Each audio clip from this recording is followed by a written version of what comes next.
Et bonsoir à tous, bienvenue sur Rayonnance TV. Très heureux de vous retrouver ce soir pour cette nouvelle conférence avec ce nouveau générique que vous avez pu déjà voir dernièrement là sur 2 conférences. Vous voyez, je voulais mettre un petit générique sympa avec une musique sympa.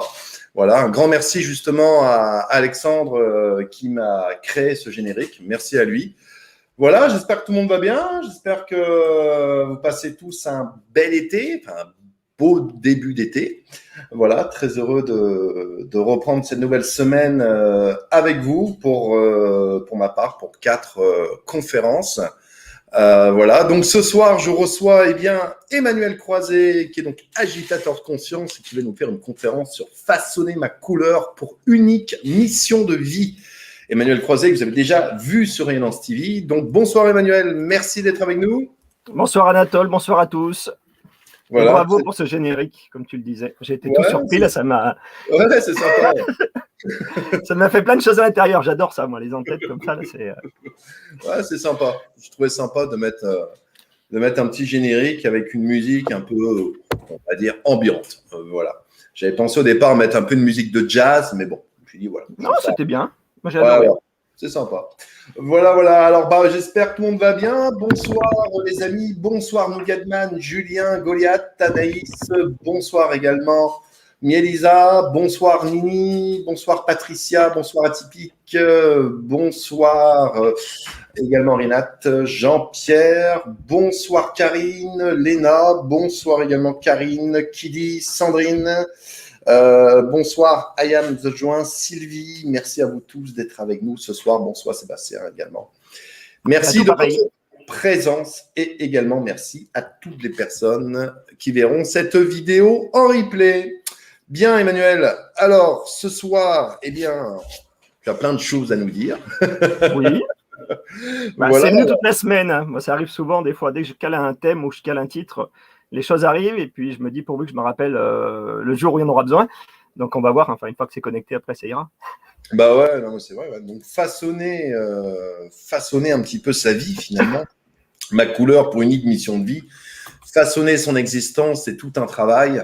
Et c'est vrai que comment on a envie un petit peu de façonner sa propre existence, on va découvrir ça ce soir parce que c'est vrai qu'il y a des gens qui veulent la façonner de différentes manières.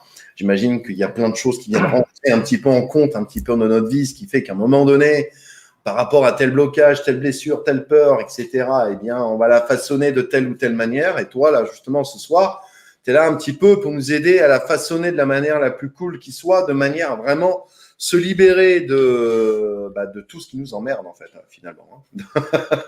Ouais, alors moi, je vais avoir une autre approche, tu me connais un petit peu, donc on va pas dire se libérer parce qu'on n'est pas emprisonné de rien. J'ai envie de dire que le thème, il tiendrait en un quart d'heure. Bon, pour ceux qui me connaissent, un quart d'heure, vous savez que je sais pas faire, donc ça va être compliqué, mais bon, ça répond à une demande que j'ai, moi, en fait, depuis un petit moment, je fais des rendez-vous et je répète la même chose. Et c'est pour ça que j'ai eu l'idée de te proposer cette conférence avec ce titre-là. Comment dire ça? C'est-à-dire que j'avais beaucoup de choses où, enfin, on entend souvent dans les thèmes qui reviennent l'idée de la mission de vie. Et moi, je reviens souvent sur ce thème-là en conférence ou en atelier ou en rendez-vous individuel. Et il y a toujours cette même énergie qui revient d'attente, d'obligation, comme si quand on allait travailler sur un plan plus profond, au-delà de la matière, au-delà du mental, quand on allait vraiment dans quelque chose de plus quantique ou plus d'âme, il y avait cette résonance qui revenait où on est toujours dans une forme de pause en attendant que quelqu'un vienne nous donner un itinéraire, vienne nous donner une mission, vienne nous donner un thème à faire dans cette expérience terrestre. Et j'ai l'impression qu'on végète tous un petit peu dedans souvent. Et moi, pour l'avoir vécu aussi, ou quelque part, au bout d'un moment, on perd notre pouvoir, on perd cette capacité à avoir le droit de jouer et de choisir. Donc, petit à petit, moi, dans les réponses que j'apportais dans mes rendez-vous, j'ai eu cette petite image, moi, qui est venue, enfin, c'est toujours sous forme d'image ou de métaphore, hein, et c'est ce que je voulais vous partager ce soir. Donc, histoire de vraiment de sortir de ce truc où souvent on est perché. Voilà, c'est pas du jugement, mais on est toujours en train de regarder en l'air, on est dans l'attente, et comme si on avait ce truc à l'intérieur qui vient nous prendre, comme quoi on devrait réaliser quelque chose, pardon, quelque chose d'exceptionnel, comme si ça devait être super grand. C'est vraiment la pression que je ressens constamment. Comme si on avait un truc au fond de nous, absolument réalisé sur cette terre, à faire, et on est toujours insatisfait. On a toujours l'impression de jamais l'avoir réalisé.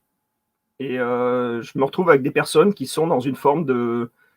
comment on pourrait appeler ça? Qui sont un peu éteintes, qui sont dans ce phénomène d'errance. C'est le mot qui vient vibrer. Donc, voilà, l'idée, c'est de partager un peu l'image, de sortir un peu de ce truc où quelque chose de plus grand viendrait nous dire ce qu'on a à faire. C'est un peu troublant, tu m'as mis un écran, je ne te vois plus du tout. J'ai l'impression de parler tout seul. Je suis là, non, je suis là. J'ai l'impression de me faire une conférence à moi-même, mais c'est OK. Voilà, bizarrement, d'habitude, je pars super vite. Là, j'ai envie de rentrer directement dans le vif du sujet, d'aller dans quelque chose de simple. Tu m'apportes aussi les commentaires, hein, j'ai pas les commentaires, moi j'ai pas voulu oui, bien sûr, bouton parce que je fais des conneries. Des fois, j'appuie puis ça coupe. Donc l'idée, c'est sortir de l'idée. On fera un petit travail de résilience, si vous voulez, ou tout de suite. Ouais, j'ai envie de le faire tout de suite. Je voulais le faire à la fin, mais des fois qu'il y en a qui sont là qu'au début. Si vous voulez, on fait un petit exercice tous ensemble tout de suite. Je vous préviens pas, je vous dis pas ce qu'on va dire. Ceux qui me connaissent en rendez-vous, je fais répéter des phrases aux gens, souvent. J'y reviendrai un petit peu sur mon travail parce que c'est complémentaire avec ce que je vais décrire ce soir. Si vous voulez, on le fait tous ensemble. On se pose un moment, même toi, Anatole, tu peux le faire. Je vais vous proposer de répéter une phrase après moi. À un moment, je vais laisser un vide. Vous allez juste dire votre prénom et votre nom. D'accord? Histoire de désamorcer quelque chose qui est ancré en nous profondément. Il n'y a pas d'obligation. J'oblige personne à jouer à ça. Donc, juste pendant un instant, ceux qui ne veulent pas désamorcer ce truc en eux, ben, ils se bouchent les oreilles. 2-3 minutes, là. Et j'ai eu envie de faire ça ce soir. C'est cadeau. On va faire ça. Je me connecte au truc. Juste, vous respirez tous un grand coup.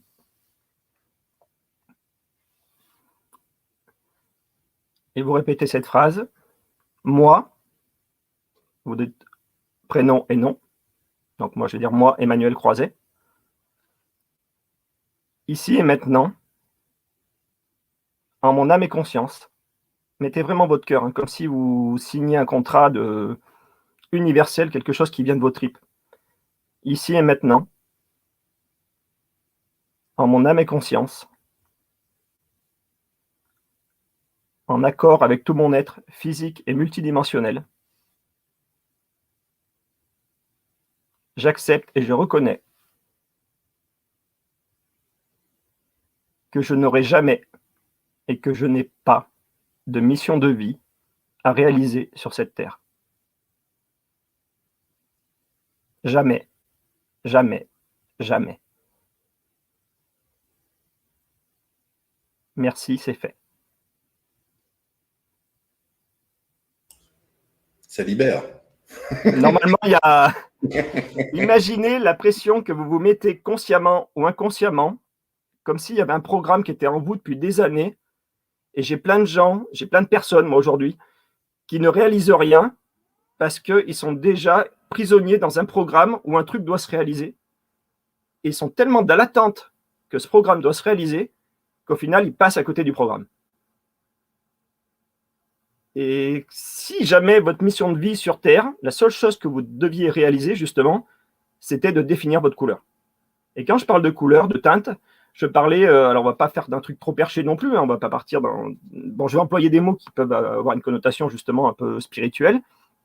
J'aimerais quand même qu'on ramène ça dans l'ancrage ou dans quelque chose justement de très ancré. Les mots que je vais employer ou la métaphore que je vais employer, c'est vraiment pour mettre une idée pour imager, pour vraiment qu'on comprenne comme je vous l'apporte aujourd'hui. Moi, je travaille sur moi depuis des années, j'avance constamment, enfin, dans ma vision, voilà, je considère que j'avance, après tout le monde avance, hein, mais j'ai envie de le nommer comme ça. Et j'ai été dans cette persécution intérieure d'être dans l'attente, de penser qu'il fallait réaliser des choses, qu'on devait sauver des choses, qu'on devait, voilà, tous ces trucs de sauveur, de réaliser des trucs sur Terre. Et au final, on avance, et puis on a l'impression qu'il n'y a rien qui change, qu'on n'a rien fait, ou qu'on est toujours dans une forme d'insatisfaction ou de non-réalisation de soi. Et j'aimerais, pour moi, apporter ce regard que finalement, le seul truc important dans cette réalité, dans cette incarnation, c'est juste de définir ce qu'on aime être, ce qui nous plaît, ce qui ne nous plaît pas. Tu vois, comme si on était le prolongement d'une divinité, d'une unité, d'un univers, qui, lui, définit sa perfection, mais pour définir sa perfection, il joue à travers nous. Et le seul moyen de jouer, aujourd'hui, c'est la chance qu'on a, je l'ai déjà dit peut-être dans d'autres conférences, c'est d'avoir un corps de matière. C'est-à-dire que d'avoir un corps, aujourd'hui, nous permet d'avoir de l'affect, de l'émotion. Et c'est un truc, aujourd'hui, qu'on ne sait plus laisser vivre, qu'on ne sait plus... qu'on ne sait plus laisser vivre, tout simplement. Moi, c'est ce que je ressens en séance. Quand je fais répéter des phrases, comme je viens de le faire avec vous, c'est des phrases un peu de résilience, où c'est un moyen un peu plus prolongé ou plus profond que les petits bonhommes allumettes. Moi, j'en parle souvent à Jacques Martel, les petits bonhommes allumettes, et à force de faire les stages, je me suis aperçu qu'il y avait des petites phrases que moi, je pouvais rajouter dans un système un peu pour aller chercher ce truc, parce que des fois, de couper, c'est bien, mais d'arriver à accepter une phrase et d'y mettre le cœur dedans, ça permet vraiment de se détacher de quelque chose. Et le fait de s'en détacher permet à l'univers de co-créer, d'en amener une autre. Souvent, les gens, quand je fais répéter des trucs comme ça, ils ont l'impression qu'ils sont en train de co-créer, qu'ils vont rien réussir. En fait, non, tu lâches. Vas-y. En fait, ce que tu veux dire, c'est qu'en fait, c'est-à-dire que beaucoup de gens, c'est vrai, s'enferment énormément dans leur mission de vie. C'est-à-dire qu'ils sont auto-persuadés que leur mission de vie, ça doit être ça. Et quelque part, ils ne laissent pas la place à ce que la vie peut leur apporter parce qu'ils s'enferment dans une espèce de ligne droite sans quelque part voir que la vie, c'est des multiples possibilités. On le voit bien, on voit bien dans des personnes qui vont se lancer à un moment donné dans tel et tel domaine, que ça soit affectif, que ça soit professionnel, que ça soit familial, peu importe. Je veux dire, il y a des gens qui pensent que voilà, leur mission de vie, parce qu'un médium leur a dit que leur mission de vie était cela, donc en fait, ils partent dans la direction et ils ne laissent plus quelque part la possibilité de ce que la vie peut leur apporter. C'est vrai que moi, je suis d'accord avec toi, c'est hyper important de laisser la vie pouvoir apporter. Oui, on peut vous dire que votre mission de vie, j'en sais rien, c'est d'aider les autres, mais ça n'empêche pas qu'à côté, vous pouvez aussi, à un moment donné, faire des choses pour vous. Ça n'empêche pas, à un moment donné… J'ai envie de dire que faire des choses pour soi, même. Parce que mission de vie, c'est une mission de vivre. Aussi, ouais. Moi, je le vois que comme ça, enfin, aujourd'hui. C'est-à-dire que… enfin, t'as fini ? Enfin, tu veux dire autre chose ou… Oui, c'est bon. Le truc, c'est… moi, je le vois vraiment, en fait. Moi, j'ai ce truc-là, depuis que je suis enfant, d'être dans une quête. J'ai touché à tout ce qui était dans le milieu thérapeutique depuis des années. J'étais complètement perdu, je suis passé par tous les états et toujours dans cette truc où il fallait réaliser un truc, en plus avec ces fonctionnements potentiels qu'on a déjà abordés dans d'autres conférences, où on a besoin de se sentir utile, où on a besoin de servir à quelque chose, où justement on reste prisonnier dedans parce que le truc que je voulais dire tout à l'heure, c'est que dans la notion de mission de vie, aujourd'hui, les gens pensent qu'il y a la notion de faire, tu vois, de réalisation matérielle. C'est-à-dire qu'on ramène tout ça à la matière. Notre cerveau, il a besoin de voir. Il a besoin de comprendre, il a besoin d'avoir un retour, il a besoin d'avoir un retour de validité, de réalisation. C'est-à-dire qu'aujourd'hui, on considère que faire une mission de vie, et ben justement, ça va inclure le mot faire. Il faut faire une mission de vie. Donc, on rentre dans tout un tas de quêtes où justement, dans tout ce milieu qu'on voit, un peu éveil, bien-être, ou au nom d'une certaine lumière, où on va rentrer dans des dualités avec le bien et le mal, où on va se créer justement des oppositions, des dualités pour valider, réaliser quelque chose qui nous paraît divin, ou qui serait parfait aux yeux de quelque chose de plus divin ou de plus grand.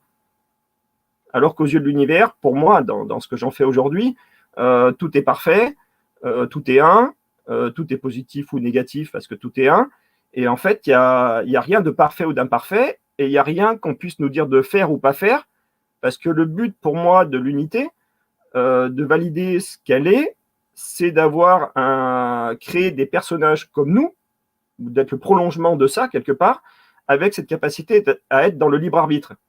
C'est-à-dire que le meilleur moyen pour toi, enfin demain tu crées un jeu, tu te dis ce jeu, je veux qu'il ait une possibilité infinie de scénarios, de rebondissements, de changements. Le meilleur moyen de faire ce jeu, c'est de créer un avatar qui aujourd'hui est capable de changer d'avis à n'importe quel moment et de tout contredire. C'est le meilleur moyen aujourd'hui de faire une infinie de possibilités. Et après, ces possibilités, ce qui est intéressant pour nous aujourd'hui dans ce que l'on vit, c'est d'avoir la capacité de définir si elles nous plaisent ou pas. C'est-à-dire qu'on a deux cadeaux aujourd'hui, c'est le libre arbitre et le jugement. Alors, le jugement, des fois, ça peut nous mettre dans une forme d'enfer. On l'utilise aussi d'une manière où on peut juger d'autres personnes. Mais aujourd'hui, cette capacité du jugement, on peut identifier des choses qui nous traversent, si on accepte de se laisser traverser, et de nommer si elles nous plaisent ou non. C'est ça pour moi définir sa couleur, c'est que aujourd'hui tu vas avoir des teintes qui vont te toucher, tu vas avoir la teinte de la colère, la teinte du rejet, la teinte de l'abandon, et au moment où elles vont te traverser et que tu vas ressentir quelque chose dans ton corps qui ne va pas être agréable ou que tu vas nommer comme pas agréable, tu peux définir cette couleur, tu n'as pas envie de la briller. Mais tu n'es pas obligé de la rejeter, tu n'es pas obligé de l'avoir en ennemi ou en conflit, c'est juste de dire merci à cette autre forme de l'amour, parce que tout est amour, enfin, il y a un moment, si tout est un et tout est amour, forcément, la colère est amour, la dualité est amour, le rejet et l'abandon sont aussi. C'est juste des visages de l'amour qui, aujourd'hui, ne nous conviennent pas ou ne plaisent pas, ou nous voulons peut-être pas garder dans notre teinte. Moi, j'ai toujours cette image, partir vraiment sur une métaphore plus profonde, d'imaginer que l'unité est un cristal, et ce cristal, quand il se divise, quelque part, quand tu passes une lumière dedans, quand il commence à rentrer en séparation, justement, tu as plein de couleurs différentes. Et je vous demande juste aujourd'hui d'imaginer que vous, à la base, vous faisiez partie de cette flamme unique qui brillait d'une couleur peut-être blanche, hein, je ne sais pas, tout le monde a souvent cette idée de l'image de pureté. Et cette lumière blanche, à un moment donné, pour valider qu'elle est blanche, elle s'est séparée dans toutes les teintes qui peuvent la composer. J'emmène souvent ça, moi, la couleur, puis j'avais fait un livre, moi, sur cette image de noir, d'obscurité, de couleur, de blanc et tout ça. Et je veux dire, aujourd'hui, on a juste, c'est comme si on s'était coupé de tout ça. On a vibré une couleur, on était une flamme d'une couleur particulière, dans laquelle, pour moi, aujourd'hui, dans l'image que je veux vous donner, est composée de plein de petites flammes de couleurs différentes. C'est-à-dire pas définir qu'aujourd'hui, une âme, c'est une seule chose, mais c'est comme si à l'intérieur de vous, vous aviez des milliers de petites flammes de couleurs différentes qui composent la couleur globale que vous êtes. Ça va pour l'instant? Ouais. Si ça paraît un peu perdu, tu me le dis. Et imaginez que vous avez cette couleur qu'on peut appeler âme aujourd'hui, donc cette teinte globale qui vous définit. Et en fonction de ça, vous allez faire des jeux en passant d'un état à un autre, d'un corps à un autre, d'un aspect à un autre. Et à travers cet aspect-là, vous allez justement, grâce à la matière, grâce au mental, grâce à l'ego, ressentir des choses dans votre corps. C'est-à-dire que ce problème d'empathie que souvent on a, ou d'hypersensibilité, qu'on veut couper parce qu'on refuse de laisser les émotions nous traverser ou l'affect nous traverser parce qu'on l'identifie souvent comme une douleur, justement, le voir plus comme un cadeau. Et peut-être que notre mission de vie, c'est juste d'avoir cette chance de laisser les choses nous traverser. D'être juste un support qui nous permet de ça. Vas-y, si tu veux. Oui, alors il y a Karine qui demande, du coup, Emmanuel, est-ce que tu crois aux foudres divines qui nous remettent sur notre route? C'est Karine qui pose la question. Alors, symboliquement, ça veut dire que quelqu'un nous punirait? C'est ça que tu veux dire? C'est-à-dire, oui, d'une certaine mesure, que la vie, pas quelqu'un visiblement, je pense que dans sa question, c'est est-ce qu'à un moment donné, quand tu n'es pas à ta place, la vie peut t'envoyer de la merde pour te dire, oh, là, tu es en train de te gourer, là, c'est pas du tout là ta direction, c'est là que tu dois aller. Non, moi je vois pas comme ça. Déjà, pour moi, on peut pas se gourer, sinon on n'aurait pas de libre arbitre. Le libre arbitre te permet de faire des choix. Après, qu'on soit en dualité ou que des parties de nous soient pas en accord avec ce chemin-là, pour moi, enfin, sur un plan vraiment universel, sur un plan divin, si je reviens dans cette énergie, moi, où on considère que tout est amour et que tout est un, la notion de jugement à ce plan-là, la notion de bien ou de mal, la notion de tu t'es trompé ou c'est bien ou c'est pas bien, pour moi, elle n'existe pas. Sinon, le mot compassion n'existerait pas, le mot bienveillance n'existerait pas, le mot amour n'existerait pas. Donc, ça reste ma philosophie, ma vérité, de ce que j'en fais aujourd'hui à travers toutes les années, je vous dis, de persécution que j'ai fait, où le discours de Karine, c'est ça, aurait pu être le mien il y a encore quelques années. Je pense que le jugement se fait vraiment dans où cette idée de foudre ou de karma, hein, c'est un peu la même chose, intervient vraiment à partir du moment où nous, on porte un jugement sur ce qu'on a vécu et qu'on estime vouloir le corriger ou vouloir payer de quelque chose. Pour moi, c'est ma vision, hein, vous en faites ce que vous voulez. Pour moi, c'est plus léger de le voir comme ça aujourd'hui. Il y a plus une notion d'amour dedans parce que justement, on est dans une notion où c'est plus quelqu'un qui décide. On est vraiment Dieu nous-mêmes, même si ça va un peu loin, je le dis comme ça. C'est vraiment, on joue à définir notre couleur. Et des fois, par exemple, pour répondre à ce qu'elle dit, peut-être qu'une partie de moi a envie de vibrer jaune et je m'obstine à vibrer bleu.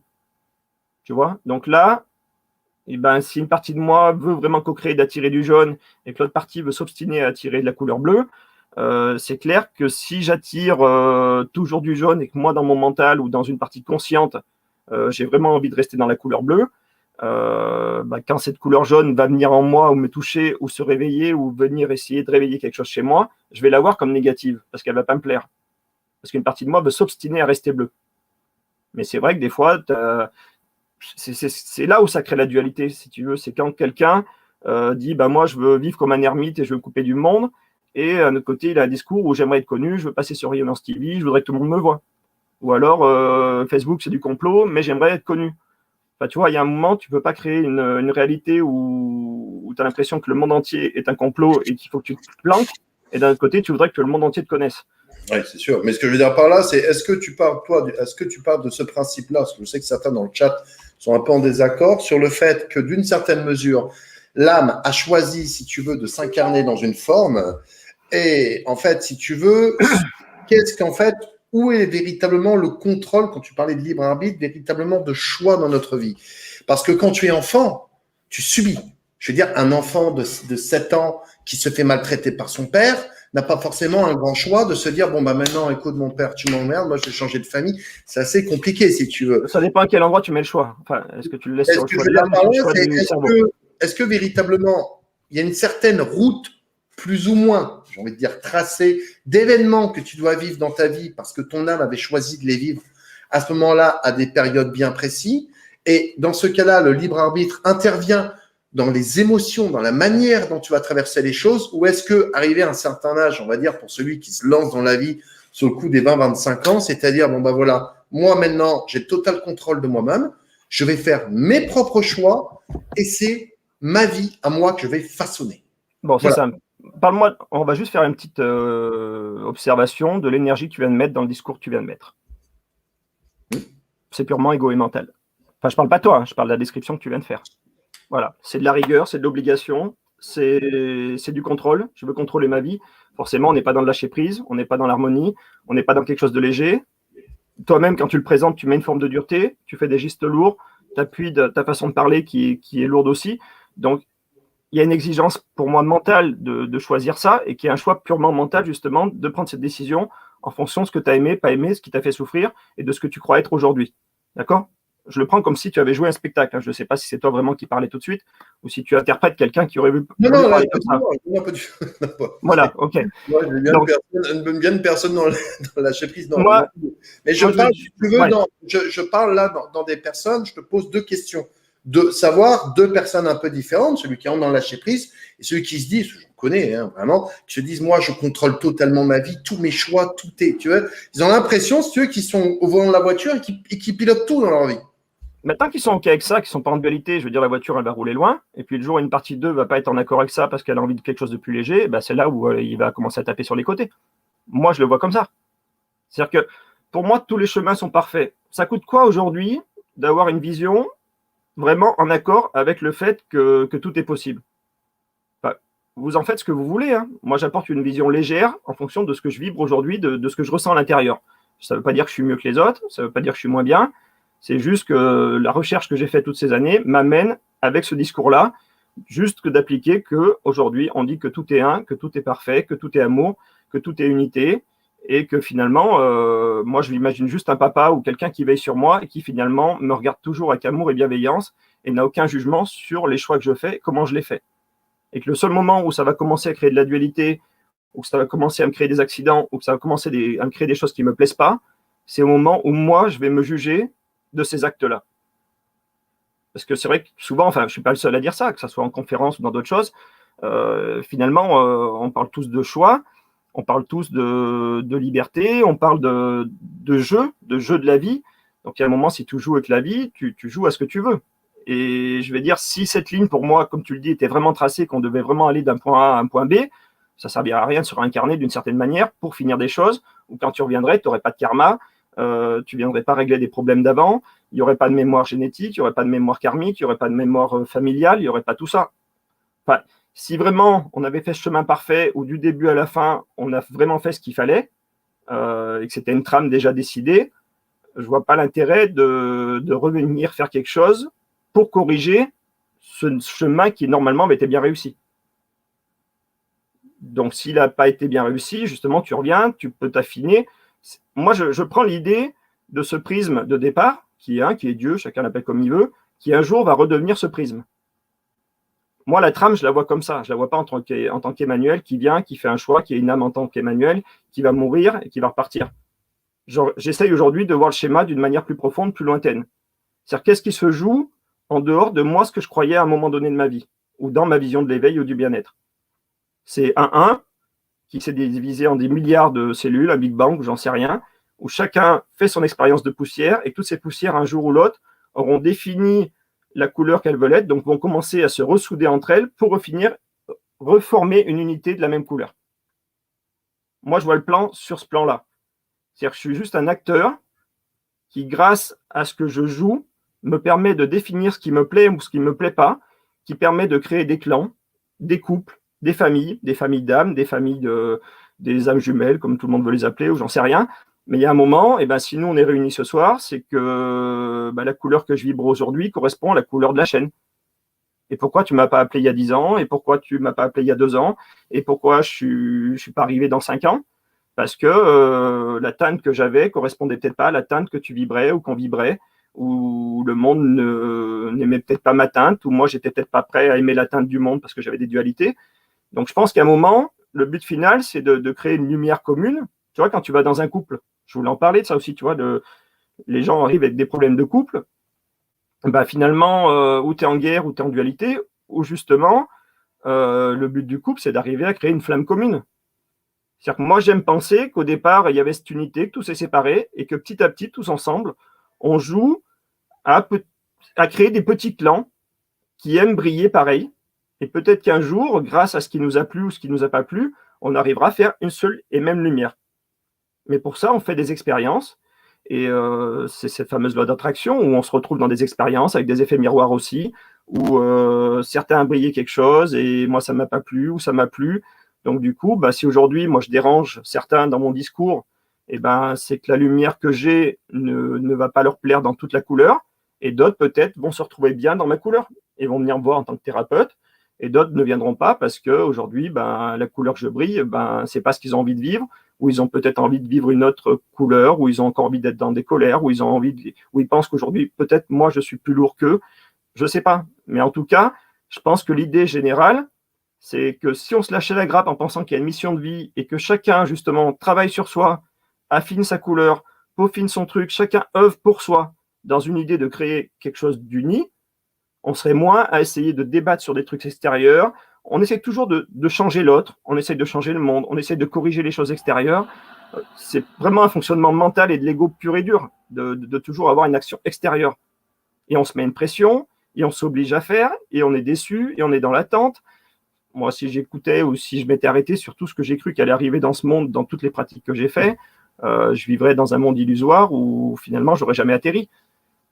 Donc, à un moment, j'ai ouvert les yeux et puis je me dis finalement, si moi déjà je travaille sur moi, cette couleur universelle ou ce que symbolise l'univers, il n'aura plus la même couleur chaque fois que moi je vais corriger ma couleur. Et ça, je l'avais déjà expliqué peut-être dans un atelier qu'on avait fait ensemble. Moi, je vois toujours l'univers comme un grand tableau noir, comme une télévision. Et puis, nous, on est tous des pixels dessus, donc des petites couleurs, des petites lumières. Et puis, chaque fois qu'un d'entre nous, justement, accepte quelque chose, le règle, fait une prise de conscience, s'harmonise ou change sa teinte, forcément, le tableau global universel n'est plus le même parce que même cette petite flamme insignifiante qu'on était en bas de l'écran, même si l'écran nous paraît toujours noir, il n'est plus noir. Il est gris très foncé peut-être, mais il ne sera plus noir parce que toi, tu as changé quelque chose.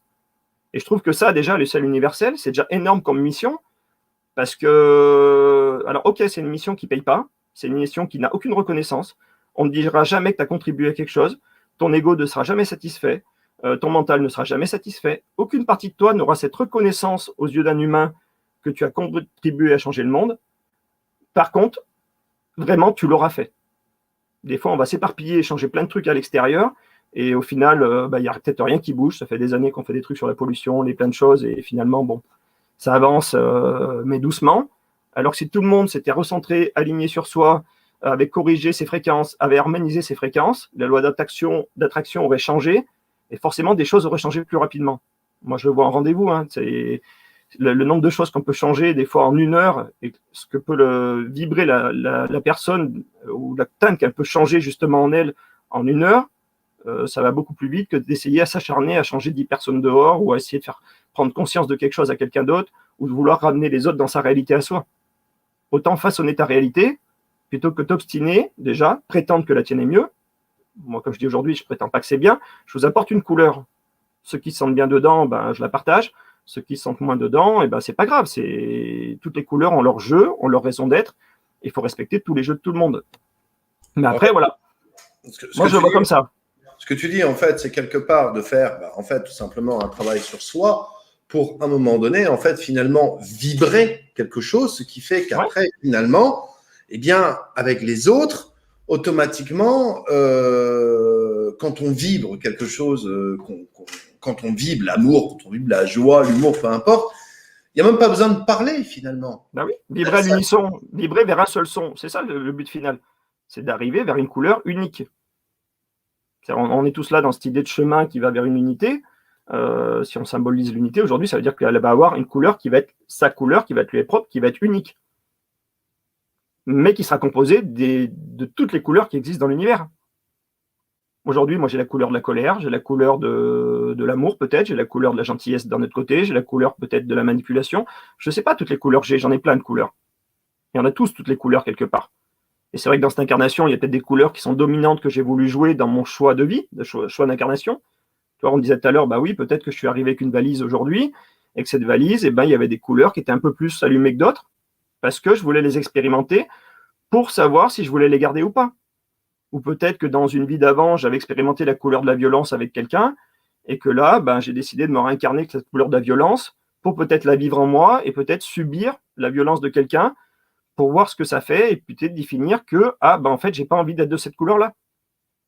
Le meilleur moyen de trouver une couleur unique, c'est comme si tout le monde faisait une grande réunion. Tu vois, tu as le chef, tu as Dieu, ou l'univers, ou chacun l'appelle comme il veut, tu as une unité, et il réunit tout le monde, et il dit, voilà, donc vous avez fait des expériences pendant toutes ces années, si on faisait un petit bilan pour essayer de définir la couleur parfaite qui conviendrait à tout le monde. Et qui pourrait me définir du coup, qui pourrait me définir en tant qu'unité. Mais pour définir ça, faut souffrir à des moments peut-être, si on veut le voir comme souffrance, il faut faire des jeux. C'est qu'à chaque fois, tu as un truc qui te traverse, tu fermes la porte, tu ne le laisses jamais passer dans le cœur, tu l'harmonises jamais, tu ne le fais jamais ce retour à l'univers. Comment tu veux que l'univers définisse quelle couleur il veut vibrer si tu finis jamais de l'intégrer? C'est ça, transmuter en fait. C'est que tu vis une expérience, et moi je vois les gens qui sont coincés, ils gardent tout dans l'ego, c'est tout fermé dans la gorge, ils font pas pardon, ils n'apportent pas de paix, ils restent en conflit avec des choses, ils veulent pas les laisser vivre parce que ça fait mal dans ce putain de corps, que ça fait mal, on est d'accord, et je l'ai dit avec les mots qui font mal, parce que je l'ai vécu aussi, jusqu'au jour où tu acceptes que finalement, si tout est un jeu, et que ton jeu, que ta seule mission, c'est juste de passer tout ce que tu joues dans la matière, de le passer dans ta tête, de le passer dans ton cœur, le ramener dans ton âme pour que ça reparte dans le tout, et que ce tout, justement, comprenne cette synthèse du jeu, en fasse une synthèse, justement, et définisse que, aujourd'hui, à travers ce que Emmanuel Croiset a vécu, il définit que la couleur de l'agression, c'est pas une couleur qu'il aime bien ou qu'il a envie de rejouer, ou qui ne correspond pas à quelque chose d'agréable, cette couleur ne va peut-être pas être intégrée dans cette couleur unique. On va la respecter, on va l'aimer, mais ça permettra de définir ce fameux « je suis ». Peut-être ce « je suis », mais sur un plan plus grand. Déjà, si toi, dans ton expérience terrestre, tu définis ton « je suis » à toi grâce aux couleurs que tu expérimentes, et tu dis « mon je suis, c'est telle couleur », déjà, tu fais le jeu de Dieu à une certaine échelle. J'emploie le mot Dieu, si ça dérange, vous mettez autre chose, mais quelque part, oui, nous, dans la quête qu'on fait ou dans ce travail qu'on fait, déjà, comme mission, c'est déjà exceptionnel de définir ce qui nous plaît, ce qui ne nous plaît pas, comment on est maître, et qu'est-ce que ça a fait quand j'ai dit ça à l'autre, est-ce qu'il a aimé, est-ce qu'il n'a pas aimé, est-ce que ça m'a plu de faire du mal ou de faire du bien. C'est déjà énorme de définir ton je suis toi et quelle flamme tu es. Et on passe beaucoup d'énergie à essayer de corriger les flammes extérieures, Et on passe même pas d'énergie à essayer de ressentir ce que nous, on vit comme flamme. On n'a même pas ce plaisir-là. Moi, je me retrouve avec des gens aujourd'hui qui sont coupés de l'affect et de l'émotionnel, qui parlent avec du mental, qui n'ont plus d'affect, qui ne ressentent plus les mots qu'ils disent. Et quand je fais de la thérapie, qu'on va chercher sur de la grosse résistance, aujourd'hui, tu as des personnes qui, même quand on fait une résilience ou qu'on va chercher quelque chose, ne laissent plus sortir le pleur, ne laissent plus sortir le rire. Ils sont juste dans ce truc-là qui est rigide, où tu as juste cette carapace, quoi. Donc, pour moi, le but, c'est vraiment de faire des expériences, de les ramener au tout dans cette bibliothèque universelle et l'enrichir. Mais pour passer de la matière à la fréquence, il faut passer par le cœur. Et au moment où ça descend et que ça commence à arriver là, bah oui, ça fait mal dans le corps, ça fait mal dans la tête, ça fait mal dans l'émotionnel, ça fait mal dans l'affect. Et j'ai envie de dire, aujourd'hui, si on passe rien par là, on peut rien transmuter.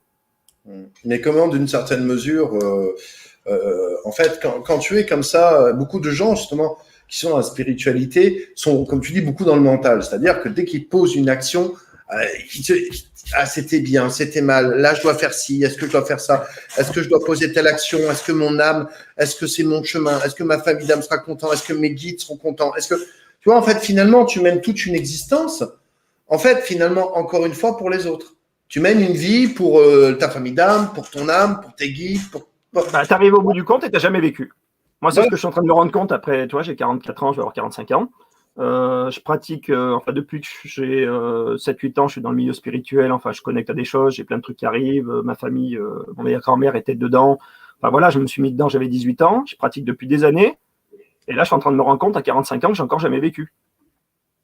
Tu vois? Et la thérapie, j'en ai fait, des thérapeutes, j'en ai vu 50, 60, 70, je sais plus, mais je suis passé dans les mains de beaucoup de monde. Et en fait, au final, moi, je voulais juste être normal, quoi. Juste ressentir ou vivre une vie d'humain. Mais moi, ce qui m'apporte le plus aujourd'hui, c'est de faire de la thérapie avec des gens. C'est d'avoir des personnes aujourd'hui qui viennent me voir. C'est là où je m'apprends à me connaître. C'est tous ces enseignements que je fais aujourd'hui, qu'ils soient vrais ou pas, c'est grâce justement à des choses qui sont réveillées, à des prises de conscience que j'ai fait en écoutant les autres. C'est pas des trucs où quelqu'un vient me dire dans mon oreille, tu vois. C'est d'un seul coup, j'ai désamorcé un truc et c'est comme si, oui, il y avait un livre nouveau qui arrivait que je lis et je vous l'apporte d'une manière légère. Je suis pas là pour faire du conflit, que ça plaise ou ça plaise pas, c'est pas grave. Ça coûte quoi d'être dans l'amour ou je te dis de dire finalement aujourd'hui, qu'est-ce qui va se passer si j'accepte que mon seul travail sur Terre ou ma seule mission, ça soit de façonner la lumière que je brille pour pouvoir la partager justement. Bah, c'est ce que je fais. Voilà, c'est ça. Bah oui, j'ai vu, je voulais te le dire tout à l'heure d'ailleurs. Donc si Manuel aujourd'hui vibre bleu clair, eh ben y a des gens aujourd'hui qui sont peut-être jaunes ou violets et qui se disent tiens, ce mec-là, il dit un truc, ça me plaît. Parce que c'est plus léger, parce qu'on ne parle pas de combat, parce qu'on ne parle pas de dualité, parce qu'on ne parle pas de pression, parce qu'on garde notre choix à nous. Et ben, j'aimerais bien vibrer un peu de bleu. Parce que moi, il y a encore 2 ans, je vibrais peut-être violet, et 3 ans, je vibrais vert, j'en sais rien. Aujourd'hui, ben, ma couleur a changé parce que j'ai pioché de la couleur chez d'autres. J'ai regardé des vidéos pendant des années aussi où j'ai pioché de la couleur qui me plaisait, qui m'a permis de définir aujourd'hui qu'Emmanuel, eh ben, je me sentais mieux, plus léger et que la vie était beaucoup plus belle, beaucoup plus douce quand je vibrais en fonction de cette fréquence-là et de ce que j'avais posé et de ce que j'avais appris aujourd'hui. D'accord? Donc, moi aujourd'hui, si ma couleur, elle plaît, eh ben, il y a des gens qui vont être attirés vers ma couleur et c'est comme ça qu'on va faire des séances ou qu'on va faire des stages et qu'on va parler de choses. Et j'ai pas la prétention de dire que je suis là absolument pour vous imposer ma couleur. Moi, j'oblige personne à croire ce qui est là parce que c'est peut-être tout faux ou c'est peut-être tout vrai, vu que toutes les vérités sont vraies. J'apporte juste une couleur. Si ça vous plaît, on la partage. Et moi, je partage mon expérience de cette couleur. Si elle ne plaît pas, c'est OK et on a le droit. Hein. Moi, je connais quand même pas mal de gens qui sont passés avec toi en thérapie, pour qui, quelque part, il y a eu une véritable transformation. Alors là où, c'est vrai, où ça change un peu, on va dire, du thérapeute traditionnel, c'est que le thérapeute traditionnel, il va peut-être être un petit peu plus, on va dire, comment dire, au départ, ça va être plus doux, alors que toi, tu rentres directement dans le vif du sujet, quoi. Voilà. C'est comme si, en fait, avec Emmanuel, c'est comme si vous vouliez faire du parachute. Alors, quand vous faites des cours de parachute, ben voilà, on vous explique le parachute, comment ça marche, quelle hauteur vous allez sauter, comment ça marche le fonctionnement. Avec Emmanuel, vous montez dans l'avion, il vous l'attrape, il vous balance directement dans le vide.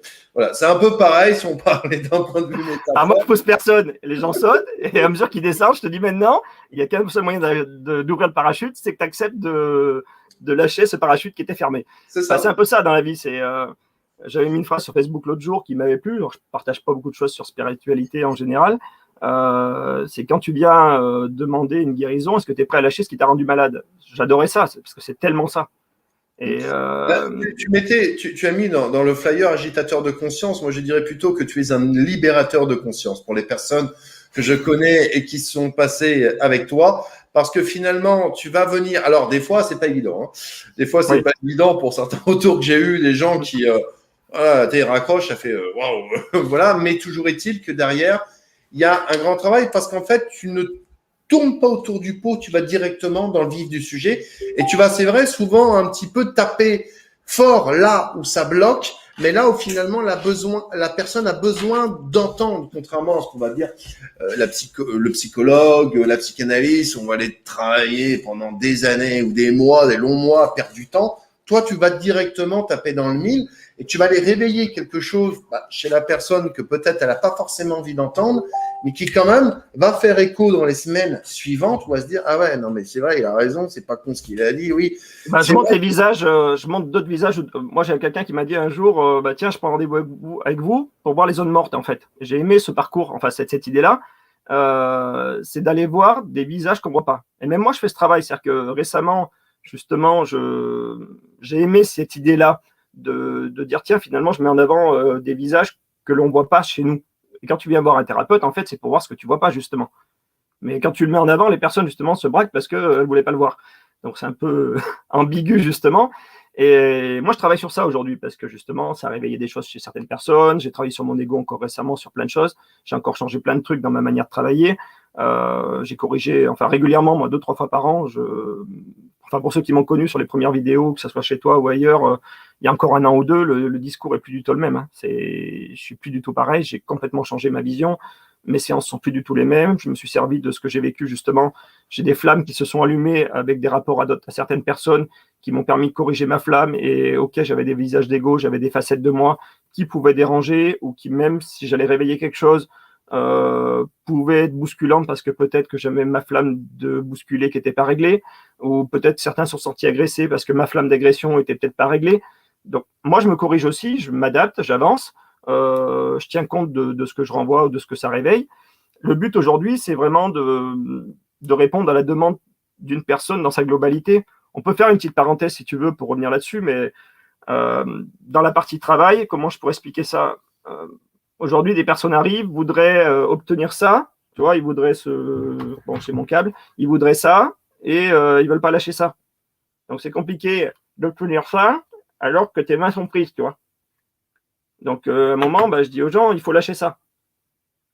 Donc, c'est le petit travail qu'on a fait tout à l'heure. Si aujourd'hui, tout le monde se met la pression énorme pour avoir une mission de vie, et ils sont tellement pris au piège intérieurement d'un côté à vouloir réaliser quelque chose qu'ils ne connaissent même pas, parce qu'on ne sait pas ce que c'est, parce qu'on attend qu'un soi-disant divin vienne nous donner un petit mot en disant, tiens, tu vas faire ça. Et du coup, ils sont dans l'attente. Donc la vie défile, les enfants grandissent, t'as rien fait, tu passes à côté de plein de choses et t'as pas pu saisir ce qui se présentait de l'autre côté parce que tu disais non, attendez, je peux pas libérer mes mains parce que là on va me donner quelque chose. Ok, j'ai 10 ans, j'ai 20 ans, j'ai 30 ans, j'ai 40 ans, j'ai 50 ans, j'ai 60 ans, j'ai 70 ans, j'ai 80 ans. Et là moi j'arrive avec des gens qui sont en colère et quand on va chercher un petit peu, il y a de la colère. Et quand tu essayes de comprendre, oui, ils aiment un Dieu, ils aiment plein de choses, ils aiment l'amour, il y a plein de philosophies qui sont belles. Et quand tu vas gratter un peu, tu t'aperçois qu'il y a de la colère. Parce que ça me fait chier, j'attends toujours qu'on me dise ce que j'ai à faire. Et ma vie, elle défile, et j'ai rien fait, je suis passé à côté de tout, et il est où le con qui m'a encore toujours pas dit ce que je devais faire, tu vois? Et dans ce cas-là, tu abandonnes l'idée que quelqu'un te le donnera, c'est ce que j'ai fait avec vous, c'est ce qu'on appelle la résilience. J'accepte qu'on me donnera jamais de mission de vie. Constellation familiale, c'est pareil, hein. Tu fais une symbolique. Ma mission de vie, c'est ce que j'attends, voilà. On va le faire avec un vrai papier, voilà. J'accepte qu'on me donnera jamais de mission de vie. Ok. Bon, mais qu'est-ce que je fais maintenant? Et là, c'est encore pire, ça, tu vois, ce stade-là. Parce que quand tu fais de la thérapie avec quelqu'un et que tu lui as lâché la chose à laquelle il s'accrochait, voilà, je détestais quelqu'un, j'étais en conflit avec quelqu'un. Et puis une fois que tu apportes la personne à lâcher ça, à poser ce poids qui l'empêchait d'aller briller la couleur qu'elle voulait, et ben tu rentres dans une deuxième problématique qui est encore pire que celle de détester quelqu'un ou d'attendre une mission de vie, c'est ah merde, qu'est-ce que je fais? Tu vois? Alors je suis plus en colère contre un tel, j'ai géré le truc avec lui, parce que c'est ça, moi que tu t'expliquais tout à l'heure, c'est que je vais vraiment dans la problématique, j'accompagne les gens à faire la paix avec les choses qu'ils avaient pour les lâcher et justement créer du vide pour créer quelque chose. Mais au moment où tu as cet espace-là, et ben la mission de vie, elle est encore plus importante parce que vu que tu as peur de faire un choix, vu que tu as peur de jouer, vu que tu as peur d'expérimenter, et ben tu te replies encore. C'est comme ça que souvent j'en ai qui se braquent moi aussi et qui reprennent dans les zones, qui repartent dans les zones de confort parce qu'on a peur d'avoir du temps pour nous, on a peur de vivre, on a peur de marcher, on a peur de faire des choses, on a peur d'être inutile, on a peur que le temps passe et on retrouve avec toutes ces peurs, en plus souvent extrêmes chez les hauts potentiels, de se dire mais il faut que je serve à quelque chose. Mais tu sers déjà à quelque chose. Tu façonnes ta couleur dans ce jeu. Ok, sur un plan matériel, ça ne se voit pas. Et j'ai envie de dire que s'il y a un Dieu qui existe un jour, moi je vais même caricaturer, et j'ai envie de dire, mais qu'est-ce qu'ils foutent? Ils se font chier à attendre que je donne quelque chose, alors qu'on est tous là pour faire un jeu, pour que je joue, moi. Et que j'en tire une leçon. Et si quand ils arrivent, ils sont là, on est tous là, moi le premier, comme un con, à attendre pendant 40 ans le fameux chemin que je dois aller faire, mais tu peux pas, et c'est comme ça que ça crée de la dualité qu'on disait tout à l'heure, où les choses se réalisent pas dans la mission de vie ou dans les choses, parce qu'il y a une partie de toi dans ta matière où tu te dis, ah bah j'aimerais bien avoir de l'argent, ou j'aimerais bien avoir une voiture, ou j'aimerais bien faire ça, et une autre partie qui dit, non, non, attends, reste à ton poste, on va te donner un rôle. Ah ouais, mais j'aimerais bien quand même mettre en couple avec elle. Ah bah j'aimerais bien faire ça, j'aimerais bien habiter là-bas. Et tu as ce truc où une partie de ta matière a envie de jouer une couleur, et l'autre partie de toi attend qu'on lui donne une couleur. Donc, il y a un moment, c'est ce qu'on appelle la dualité. C'est-à-dire qu'une partie de toi, cette énergie pousse à aller chercher quelque chose, et l'autre partie te pousse à rester ici. C'est pas possible. Tu peux pas créer deux jeux différents dans la même réalité. Dans la même vie sur cette terre, tu peux pas jouer à deux choses. Mais justement, c'est rigolo par rapport à la phrase que tu nous as fait faire justement tout à l'heure. La phrase que tu as dit, c'est une personne qui met pour moi, dire cette phrase revient à renoncer à son but d'incarnation. Ok. Je vais répondre par rapport à cela. Et c'était quoi ton but d'incarnation alors? Moi, je veux bien. C'était quoi? C'était venir faire une mission de vie. Moi, je suis ok, il n'y a pas de souci. Hein. Mais reste accroché à ça. Et puis voilà, si tu le vis bien, que ta vie elle est belle, moi je suis ok, il n'y a pas de souci avec ça. Hein, c'est pas grave. Hein. Moi, je dis pas que le meilleur moyen de réaliser une mission de vie, c'est d'accepter qu'il n'y en aura pas. C'est-à-dire que quand je vous fais lâcher ce truc de mission de vie, ça vous permet de vous accrocher. Parce que le meilleur moyen aujourd'hui de créer une expérience ou de réaliser sa mission de vie, c'est d'être en mouvement. L'univers est en mouvement constant. Le jour où vous vous figez, par définition, vous ne pouvez pas créer de loi d'attraction. C'est-à-dire que chaque fois que vous avez une idée et que cette idée vous emmène vers la réalisation justement de votre mission de vie, parce que tu écoutes tes idées, tu te laisses porter justement, et ça te permet de jouer justement.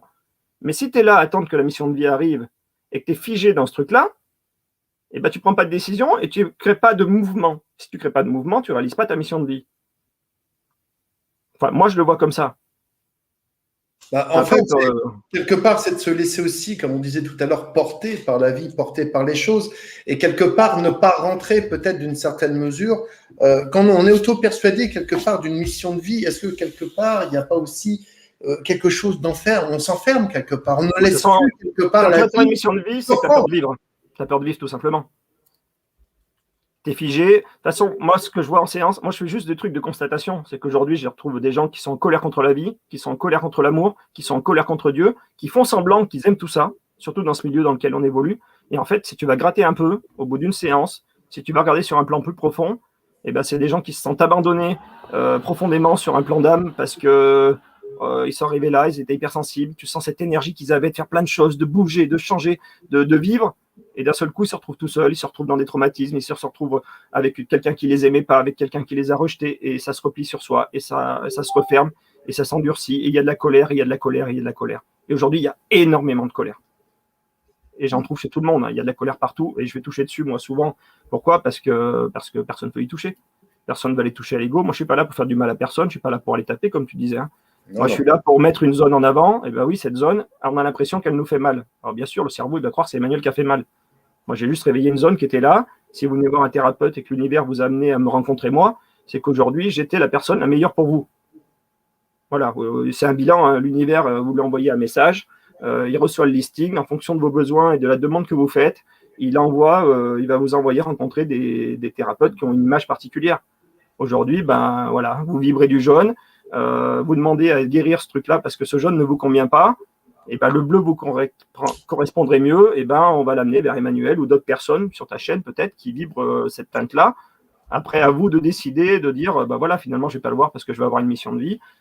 Ben, restez chez vous et restez assis. Moi, c'est pas grave, j'apprends à me détacher, je mets de la dureté et de la dualité parce que c'est un truc qui me touche énormément. Je suis un vrai hypersensible. Et tout ce que les gens pensent de moi, tout ce que tu dis dans les commentaires ou que les gens sont en dualité ou me disent Emmanuel, ça me plaît pas tout ça, ça me touche. Donc je suis obligé de me fermer un petit peu, j'en suis désolé, hein, je suis honnête, parce que moi tout ça, ça m'anéantit de l'intérieur, je ne sais pas gérer, on en a déjà parlé ensemble. La problématique aujourd'hui de faire de la vidéo à grande échelle et d'être vu me réveille mes traumatismes d'enfant aujourd'hui, ou l'agression gratuite, ou des gens qui viennent être en dualité ou agresser ou faire ça, moi je l'attire encore, tu vois. C'est ok, moi je suis là pour apporter une vision. Si vous voulez rester dans cette quête-là, si vous voulez rester fermé dans ces croyances, si vous voulez rester fermé dans quelque chose, et ce n'est pas du jugement, c'est OK. Ça coûte quoi aujourd'hui de laisser tomber quelque chose pour laisser les choses se créer dans un mouvement, dans quelque chose de plus. Je veux dire, la vie est mouvement. L'univers est mouvement, tout est mouvement. Si tu restes figé dans une croyance ou dans une attente, voilà, est-ce que ce genre de commentaires, est-ce que vous avez fait quelque chose? Est-ce que vous êtes heureux de ce que vous avez vécu? Moi, je suis preneur. Hein. Si quelqu'un me dit aujourd'hui, j'ai trouvé une mission de vie, ou déjà, comment on peut dire j'ai trouvé une mission de vie? Ça veut dire que cette personne a écouté quelqu'un qui lui a dit? Enfin, je sais pas. Tu vois, je reste ouvert à tout. Je sais que des choses peuvent arriver. Et après, c'est pareil. Hein, des fois, tu peux être déjà dans une mission de vie et tu n'es pas content de ce que tu vis et tu attends une mission de vie ailleurs. C'est-à-dire qu'on a ce jugement, quoi qu'il arrive, des fois, peut-être que de rester statique à rien faire à un endroit est déjà notre mission de vie. Mais si ça ne nous plaît pas, vous avez peut-être déjà tous fait une mission de vie qui était la vôtre, et vous avez peut-être choisi de la changer parce que vous faisiez chier dedans, quoi, c'est tout. Bah, de toute façon, tu as des gens qui, en une vie, vivent plusieurs vies, plusieurs changements. Je veux dire, tu as des gens qui vont vivre. Moi, le premier, je vais te dire. Voilà, bah ouais. Il y a des gens qui vont vivre une vie qui va être quasiment la même toute leur vie, et puis tu en as d'autres, tu as l'impression qu'ils ont eu 15 vies. Moi, je sais que j'ai certains amis, à chaque fois que je leur parle de ma vie, ils me disent, mais putain, mais ta vie, c'est une série. Parce que c'est vrai que je suis très souvent sujet au mouvement et au changement, mais je m'adapte. À chaque fois. Parce que pour moi, rien n'est figé. C'est pas, bah non, ça devait se passer comme ci, ça devait se passer comme ça. Ça bouge. J'ai souvent dit, je suis sur la chaîne aujourd'hui, demain, je peux ne plus y être. Et si j'y suis plus, c'est que quelque part, la vie m'amène ailleurs. Et je dois m'adapter en fonction d'eux. C'est ça. Le problème, c'est qu'on ne se voit pas briller. Tu vois, le conflit aujourd'hui là-dedans, c'est qu'on est dans cette idée du faire, justement, ou de créer une expérience ou une mission de vie. On ne voit pas qu'on brille. Et moi, je le vois aujourd'hui, que ce soit dans les séances ou dans les chaînes ou dans les trucs où j'ai pu passer ou dans des choses comme ça. C'est-à-dire qu'on a ce besoin d'exister constamment. On a besoin de montrer qu'on brille, on a besoin d'avoir un retour. Et c'est vrai que c'est très dur d'aller dans une forme d'humilité. Même moi, je ne sais pas le faire, hein, je ne prétends pas savoir le faire. De se dire qu'aujourd'hui, je peux être juste œuvrer dans mon espace, avoir une philosophie de vie, m'observer, me corriger, améliorer mes rapports avec les autres, être gentil avec mon voisin, sourire, m'ouvrir, sans que personne ne le voie jamais, sans que je passe sur une chaîne télé, sans qu'on me dise merci un jour. Est-ce qu'aujourd'hui, vous êtes capable de dire, moi, c'est un truc que j'ai fait beaucoup en séance aujourd'hui, avoir cette image que vous pouvez être un haut potentiel, quelqu'un qui arrive avec un bagage de fou. T'imagines, moi, je prends mon agenda, tu vois. Je suis là, je suis Emmanuel Croiset. C'est un truc qui a été très dur à faire pour moi récemment, ça. C'est un gros travail que j'ai fait. Tu arrives et tu te dis, putain, je sais que je suis venu faire quelque chose sur Terre et je peux apporter plein de choses. Et tu arrives, voilà, moi j'ai mon paquet de mouchoirs. J'arrive, j'ai mes bagages et je dis, je vais aller sur Terre. Je suis capable d'avoir des livres, mais toutes ces feuilles-là, c'est des livres, je peux apporter au monde, mais ça, tu vois. Et d'accepter que tu t'incarnes sur Terre avec des valises de fous pour apporter des informations qui peuvent changer le monde et de te dire qu'en fait, tout le monde n'en a rien à foutre. Est-ce que vous pouvez accepter aujourd'hui, vous êtes venu sur Terre, vous avez la capacité d'apporter une lumière exceptionnelle et d'accepter avec humilité et compassion que des gens ont pu s'incarner en n'ayant rien à foutre de ce que vous amenez. Tu vois, et ben ça c'est pareil. Le jour où tu acceptes ça, pouf, et le jour où tu acceptes ça, c'est là où Anatole il t'appelle et dit Emmanuel, on aimerait que tu viennes dire des choses sur ma chaîne, tu vois. Le jour où tu dis mais en fait, ce qui compte, c'est que moi j'arrive avec ça, je voulais jouer le jeu d'apporter un magazine énorme, un panel d'informations extraordinaires, mais de quel droit je peux permettre de dire que je dois obliger des gens à suivre mon jeu? Mais si les gens n'ont pas envie de jouer à ça, si leur libre arbitre dans l'incarnation a choisi qu'ils ne voulaient pas jouer à ça, ou qu'ils voulaient jouer encore à la guerre, qu'ils voulaient jouer encore à être en colère avec quelqu'un ou en dualité, et toi tu es là dans ton petit truc de haut potentiel à te dire mais je sais que je peux apporter ça, je sais que je pourrais voir ça, et je sais que je pourrais dire ça, et le meilleur moyen de le placer, parce que pendant ce temps la vie elle défile et tu fais rien. Voilà, moi ça fait des années que je suis installé en thérapeute, ça fait que pas longtemps que ça cartonne aussi. Ça cartonne le jour où j'ai décidé que je ne le serais plus, tu vois, ou que je ne ferais plus ça. Et là, c'est pareil, hein, je fais des vidéos depuis le jour où j'ai décidé que en fait, je ne voulais plus passer en vidéo. Donc aujourd'hui, bah, je brille ce que je suis, je fais ma vie, je fais mon jardin, je bricole ma maison. Et puis, si ma couleur elle attire quelqu'un, bah, on marche un moment ensemble et on brille ensemble. Et j'ai envie de dire qu'aujourd'hui, on n'a même pas besoin de parler, on n'a même pas besoin de faire conférence, on n'a même pas besoin de faire de stage. Parce qu'il y a plein de monde aujourd'hui qui s'harmonise avec des pierres, qui s'harmonise avec des lieux, qui s'harmonise avec des choses, qui ne parlent pas.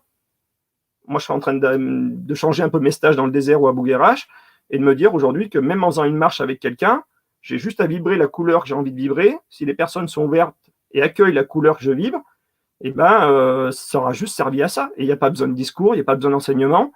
Parce qu'aujourd'hui, je pense que le jeu qu'on joue d'une manière universelle, mais pas vraiment sur un plan terrestre, c'est juste un jour de jouer ensemble et de vibrer une couleur unique. Je pense que c'est la philosophie de tout ce que les gens que tu as vu passer disent. Enfin, c'est revenir vers le 1. Tout le monde parle du 1. Dans la symbolique, si on revient vers le 1, c'est qu'on aura une seule et même couleur, une seule et même pensée, une seule et même forme. Voilà.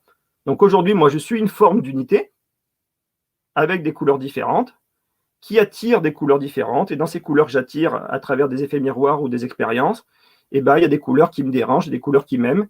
Et ça me permet, plutôt que de se fermer et dire l'autre c'est un con, ou l'autre il me fait chier, ou l'autre il m'a fait mal et je lui pardonnerai jamais, et ben de dire merci d'avoir mis en avant cette couleur-là chez moi, merci de l'avoir jouée, je la trouve magnifique, mais ce n'est pas ce que j'ai envie de briller. Merci cette couleur-là, merci ce visage de l'amour qui peut être l'agression, mais voilà, je l'ai senti, c'est pas agréable, ça fait mal, ça m'a fait pleurer, ça m'a fait souffrir, j'en ai pas dormi de la nuit. J'ai l'impression d'avoir pris des coups toute ma vie et ça m'est arrivé. Et au final, le meilleur moyen d'expérimenter que c'est pas la couleur que j'ai envie de partager avec les autres. Je n'ai pas envie d'agresser des gens justement parce que j'ai expérimenté cette couleur en moi. Donc je sais l'identifier, je sais la reconnaître, je sais qu'elle est là, mais c'est pas la couleur que j'ai envie de vibrer. Donc c'est ça le but en fait d'expérimenter, c'est toutes ces petites expériences. Si on les accepte, on voit ce que ça fait à l'intérieur et après on s'ajuste. Et ça nous permet de définir, ça, moi, je vais définir que c'est bien ou que c'est mal. Ça ne l'est pas aux yeux de l'univers. Mais moi, ça me permet de définir ce que je suis dans mon je suis, justement. Mais c'est d'accepter aussi, quelque part, justement, comme tu parles de ces couleurs de temps en temps. Est-ce que c'est aussi quand il y a des couleurs, des couleurs, des émotions, je vais dire, qui arrivent en nous et puis on se dit, tiens, non, cette émotion-là, elle ne vibre pas en moi. Ou je la porte, mais c'est pas quelque chose que j'ai envie de vibrer en ce moment. Oui. Aussi accepter aussi justement, par exemple, je prends le cas prenons le cas du mec de la femme qui est jalouse. Voilà, elle a ça en elle et tu vois, non, moi je suis pas jaloux, c'est pas vrai. Elle la refoule jusqu'au jour où d'un coup elle s'aperçoit qu'elle l'est. Bon, elle l'accepte en elle et à un moment donné elle décide quelque part. Elle se dit, en fait, j'ai plus envie de vibrer ça dans ma vie. Ça m'intéresse plus. J'ai plus envie d'être jalouse parce que finalement, je me rends compte que ça me pourrissait la vie, c'est pas moi, c'est pas ce que j'ai envie d'être. Donc à un moment donné, elle va faire taire quelque part cette émotion parce que faire taire, c'est-à-dire qu'elle ne va plus vouloir vibrer cette vibration-là. C'est ce qu'on appelle l'harmonie. Voilà, mais c'est aussi quelque part d'accepter en nous. On va dire, comme certains parlent de ces parts d'ombre, qu'on peut en avoir, et c'est pas de les refouler, parce que... Il n'y a pas de part d'ombre, mais on les nomme comment? Parce qu'elles ne nous plaisent pas chez nous. On ne veut pas les voir en nous. Mais parce que ça, dans la spiritualité, on te dit toujours, parce qu'on est toujours dans le bien, le mal, tu vois, polarité négative, polarité positive. Donc, en fait, finalement, tu vois, l'esprit est souvent balancé dans l'ego, dans la dualité, dans le mental, où des fois tu te dis, quand par exemple tu vas être énervé, tu te dis ah ouais, mais là, ça fait 3 jours je suis énervé, je suis pas dans l'alignement, je suis pas. Tu sais, en fait, tu as l'impression, en fait, tu fatigues énormément ta forme Et d'être t'es comme piégé ça. dedans. C'est-à-dire qu'au bout d'un moment, comme tu dis, les rituels ils sont ça. Tu vois sur les réseaux, les gens alimentent ça constamment. Ça se dit éveillé, et puis d'un autre côté, ben, les gens ils disent bah tiens, il y a des fonctionnements reptiliens, on est prisonnier d'un tel. Voilà. Qu'est-ce qu'ils font? Ils véhiculent de la peur eux aussi, qui est le premier fonctionnement reptilien, soi-disant, s'il existe. Tu vois, donc en fait, tu as des gens qui viennent critiquer une chose, et ils voient pas qu'ils sont en train de faire la même chose finalement dans leur comportement. Donc ils créent de la peur chez les autres, ils créent des trucs. Enfin, moi j'ai des personnes qui arrivent, quand une personne est attirée par venir vers moi, c'est des personnes qui sont en train de sortir de ce schéma de dualité et de conflit avec quelque chose d'extérieur. Donc il y a un moment où, bah ouais, est-ce que tu t'es déjà posé la question, si demain on enlève la notion de dualité, si on enlève la notion de bien et de mal, d'obscurité, de lumière, de conflit, tout ça, la notion de mission de vie disparaît totalement. Est-ce que quelqu'un s'est déjà posé la question de ce que pouvait symboliser une histoire de mission de vie? Et souvent, dans la notion de mission de vie, on en fait toujours une quête où on est là pour changer quelque chose. Enfin, là, on se prend pour Dieu, quoi. Il faut arrêter, il faut atterrir. Hein. À quel moment tu es capable de juger que quelqu'un a bien fait ou mal fait? Et moi, je suis déjà en train de le faire, tu vois. Je suis déjà en train de juger que quelqu'un aurait pu penser ça. Et je le vois même pas. Je le vois au moment où je te le dis, tu vois. Parce que je suis comme tout le monde. Parce qu'aujourd'hui, ma vision me permet de le voir là. Je suis obligé d'apporter cet argument-là. Mais c'est déjà du jugement de ma part, tu vois. C'est-à-dire qu'il y a un moment, quand tu viens faire une mission de vie, c'est quoi? Est-ce que moi, je parle vraiment ce soir du profil de personnes qui pensent faire une mission de vie en changeant quelque chose. Comment tu peux changer quelque chose qui, aux yeux de l'univers, est déjà parfait? C'est-à-dire que ces mêmes personnes qui disent que tout est parfait considèrent qu'il faut changer quelque chose. Et ces mêmes personnes-là vont considérer qu'il y a un bien et un mal pour s'autoriser à changer quelque chose et exister dans ce rôle-là. Est-ce que vous l'entendez? Enfin, moi, il y a un moment, j'étais comme ça, hein, et j'étais comme ceux qui peuvent être comme ça, et je le suis peut-être encore d'une certaine manière, peut-être dans mon discours, et je m'observe aussi. Mais ma plus grande peur, c'est de ne plus exister, c'est de ne plus être vu. C'est moi qui ai été rejeté depuis l'enfance, moi qui n'avais pas d'amis, moi qui n'existais déjà pas et qui ai cherché qu'à être connu toute ma vie, justement, pour avoir l'impression que j'étais vivant. Si demain, tu m'enlèves quelque chose à changer ou un droit de transformer quelque chose qui me permettrait d'exister, je vous demande juste d'accepter tous aujourd'hui que quand vous voulez une mission de vie, c'est juste que vous voulez exister. Parce que la vraie mission de vie, qui est de définir sa couleur, ne vous apportera jamais de reconnaissance, jamais d'existence, ne vous apportera jamais quoi que ce soit qui validera que vous êtes vivant ou que vous êtes brillant, à part la foi que vous avez en vous-même de savoir que vous avez toujours été une lumière. Enfin, moi, je le vois comme ça. Et si demain, tu arrêtes d'essayer de le valider par quelqu'un d'extérieur et que demain, tu te dis, moi, je travaille ma lumière, est-ce que je peux accepter que personne ne le verra jamais, que personne ne saura voir la grandeur de ce que j'ai apporté dans cet univers? Et je suis jamais passé sur Alliance TV, je suis jamais passé sur une autre chaîne, et j'ai jamais fait une thérapie, et je suis resté petit dans mon coin. Et tu n'es même pas petit, hein. Tu as plein de gens qu'on n'entend pas parler, qui n'ont jamais rien fait, qui ne sont pas connus, et qui œuvrent au quotidien dans quelque chose, sans chercher de mérite, sans changer de retour, c'est ce qu'on appelle le don. D'accord? Moi, je retravaille ça aujourd'hui beaucoup en ce moment, justement, dans cette idée où dans la manière dont je travaillais, j'avais un côté peut-être un peu froid à des moments. C'est-à-dire que les gens, ils arrivent, ils prennent un rendez-vous, ils rigolent avec moi, on t'a trouvé rigolo sur Rayonance TV. Et finalement, quand on démarre la séance, très vite, le sourire, il descend, tu vois. Et parce que j'ai pas envie d'être remercié, parce que je peux venir faire ma couleur à moi et qu'on n'a rien, personne n'est plus fort que personne, je suis pas au-dessus des gens. Aujourd'hui, voilà, je suis juste quelqu'un de persécuté, un HP gamin, qui a voulu comprendre la vie, qui a travaillé sa couleur, qui en a essayé d'en sortir une essence plus légère, plus fluide, pour amener plus de paix à l'intérieur de soi. Et si aujourd'hui, cette couleur, elle vous plaît et qu'on peut la partager, ok. Après, bah oui, j'ai des tarifs, je fais des choses, j'aimerais faire autrement, mais bon, je travaille aussi, c'est aussi un job. C'est qu'Emmanuel Croiset, aujourd'hui, sa mission de vie, c'est d'être Emmanuel Croiset. Et si aujourd'hui, la couleur que j'ai, eh ben, je pourrais avancer avec vous, mais comme quand vous ramassez un caillou par terre, comme quand vous allez sur un site énergétique, c'est pas parce que je suis humain que je suis forcément plus ou moins qu'autre chose. Aujourd'hui, c'est vraiment, si chacun travaille cette couleur, ça change la couleur universelle, c'est tout. Ça change la couleur de la terre, ça change la couleur d'autre chose. Je sais pas, j'ai l'impression de répéter la même chose, mais c'est assez simple. Enfin, moi, je prends la nature, si tu veux, j'étais paysagiste avant, entre autres, avant d'avoir été barman et plein d'autres choses, mais livreur et plein de trucs plein de trucs qui sont partis loin. Mais ouais, c'est l'idée du prisme, c'est l'idée de la nature, c'est l'idée de l'unité.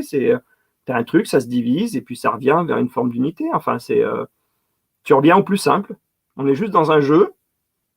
Maintenant, votre mission de vie pour moi aujourd'hui, c'est de réveiller votre affectif et de réveiller vos émotions. De laisser circuler les choses en vous et d'arrêter d'être coupé avec les choses qui doivent circuler dans l'univers. Ramener l'information. Aujourd'hui, vous êtes juste, tu vois, je parlais de livreurs tout à l'heure, vous êtes des livreurs. Vous êtes des livreurs qui, grâce à leur affectif et leur émotionnel, ramènent de l'information à la maison mère. Voilà, vous êtes des petits nuages du cloud. Et à des moments, il y a de l'orage, à des moments, il y a des gouttes d'eau, à des moments, il y a le soleil qui chauffe, à des moments, c'est agréable, à des moments, vous montez, vous êtes léger, il y a des moments, c'est lourd, vous tombez. Et cette information, un jour ou l'autre, vous allez créer un autre nuage qui va se coller à un autre nuage. Et ce nuage commun, où il était plus clair et vous devenez plus clair, ou au contraire, vous apportez votre noirceur et votre orage à ce nuage qui fait un plus gros orage encore. Et un jour ou l'autre, il y aura une seule et même nuage qui sera OK avec ça. Enfin, je sais pas, moi, c'est ça. Enfin, je vous donne des images. Je vois ce que tu veux dire. De toute façon, ce que tu expliques, c'est voilà, de s'incarner pleinement en tant que nom, prénom, comme tu le disais tout à l'heure. On oublie le mental, on oublie l'ego et on se laisse. Tu t'es flotté. Voilà, on se laisse flotter, ouais, voilà. C'est comme quelqu'un qui, comme l'été arrive, c'est comme quand vous faites de la planche au milieu de la mer. Vous n'êtes pas là en train de vous dire, bon, est-ce qu'un requin va venir me bouffer le cul? Est-ce que j'ai chopé un coup de soleil? Est-ce qu'un bateau va me percuter? Est-ce que le temps va... Alors moi, je me dis qu'un requin va venir bouffer le cul quand même, parce que je suis quelqu'un très peureux à la base. Mais oui, je vais penser ça. Mon cerveau ne s'arrête jamais, je ne vis pas justement. Si je vous parle de ça, moi, c'est que les quêtes de machin, c'est que le cerveau ne s'est jamais arrêté. Et au final, maintenant, j'ai plus de paix là-dedans, parce que je me dis... Ouais, c'est clair que si demain, moi, je fais ce chemin-là, oui, il n'y a pas de reconnaissance. Tu as l'impression d'être seul au final, et pourtant, tu œuvres vers quelque chose de plus uni. Mais là où c'est dingue, je finis là-dessus, excuse-moi, c'est que quand tu lâches prise avec ça, c'est là où tu co-crées, tu attires des gens qui viennent vers toi. La loi d'attraction, elle est là aussi, je veux dire. C'est-à-dire que le jour, moi j'ai entendu ça souvent, c'est-à-dire que le meilleur moyen d'être dans le contrôle de sa vie, c'est de lâcher le contrôle. Le meilleur moyen de briller, c'est de lâcher la brillance, ou d'accepter que tu l'es.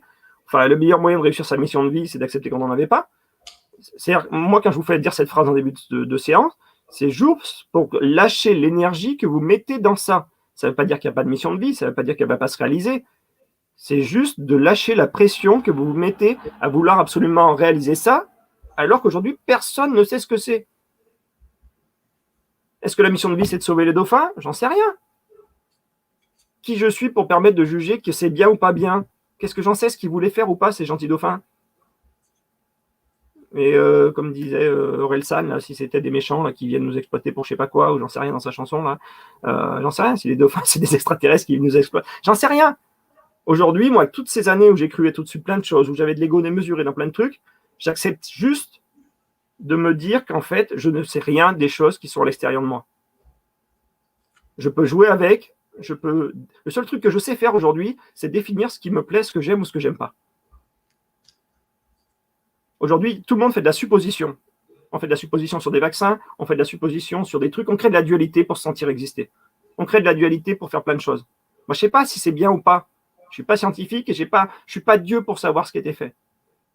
Qui l'a envoyé, qui ne l'a pas envoyé. On a eu ce discours l'autre fois. Moi, aujourd'hui, s'il faut le faire, je le ferai. Parce que je ne vais pas, ce que je t'ai dit l'autre fois, je ne vais pas m'empêcher de vivre justement par peur de vivre. Justement, si j'ai peur que ça me tue, je ne vais pas m'empêcher de vivre ou de voyager, de faire des trucs. Je ne sais pas, je ne suis pas là, je ne dis pas que c'est bien ou pas bien. Moi, ma fille veut le faire, ça me fout les boules, oui, peut-être. Mais s'il faut le faire un jour, je le ferai. Aujourd'hui, il faut que j'arrête de croire. Enfin, c'est quoi cet ego de croire qu'on peut juger qu'une chose est bien ou pas bien? Je n'ai pas le recul divin, je n'ai pas la vision universelle pour définir ce que l'autre pense. Moi, aujourd'hui, je ne sais pas parler aux dauphins. Et même si je parlais, je ne saurais même pas définir si c'est un fonctionnement de mon cerveau qui l'a imaginé. Je ne suis pas sûr à 100% de ce qui arrive. Donc aujourd'hui, j'ai décidé de m'occuper de ce que je savais faire. Voir en moi, sentir quand ça me plaît pas, ce que je ressens. Quand je fais de la séance, je reçois des choses, enfin, je ne veux même pas dire, tu vois, que ça vient de quelqu'un d'autre, parce que justement, je ne sais pas. Ma capacité que j'ai aujourd'hui, ce que j'apprends aux gens, c'est d'apprendre à voir leur visage et d'être capable de définir à quel moment c'est une partie d'eux qui parle ou qui ne parle pas, à quel moment ils sont plus dans le mental ou dans l'ego, et juste de sentir à l'intérieur l'affect. Est-ce que je suis bien avec ça? Est-ce que je suis léger? Je ne peux pas juger si c'est bien ou pas. Par contre, je peux ressentir si ça m'a fait du bien ou pas. Mais vu qu'aujourd'hui, on se coupe de l'émotionnel et de l'affect, eh ben, on sort des trucs, on fait des transmissions, on fait des machins, sans jamais savoir ce que ça en fait en nous. Moi, je crois en tout le monde et je crois en ce que tous les thérapeutes font. Je fais juste mon truc dans mon coin maintenant, aujourd'hui, de dire, finalement, il faudrait peut-être que je fasse ma mission de vie qui était sur Terre, qui est quand même de vivre. Parce que ça, je ne l'ai pas encore fait, moi. J'ai fait plein de choses, j'ai cherché beaucoup, j'ai fait beaucoup de thérapie, j'ai cherché beaucoup, et là, je suis en train de faire une prise de conscience où je fais un rendez-vous, moi, avec quelqu'un la semaine prochaine, parce que je me fais aider aussi sur des trucs, et j'ai décidé que c'était mon dernier rendez-vous.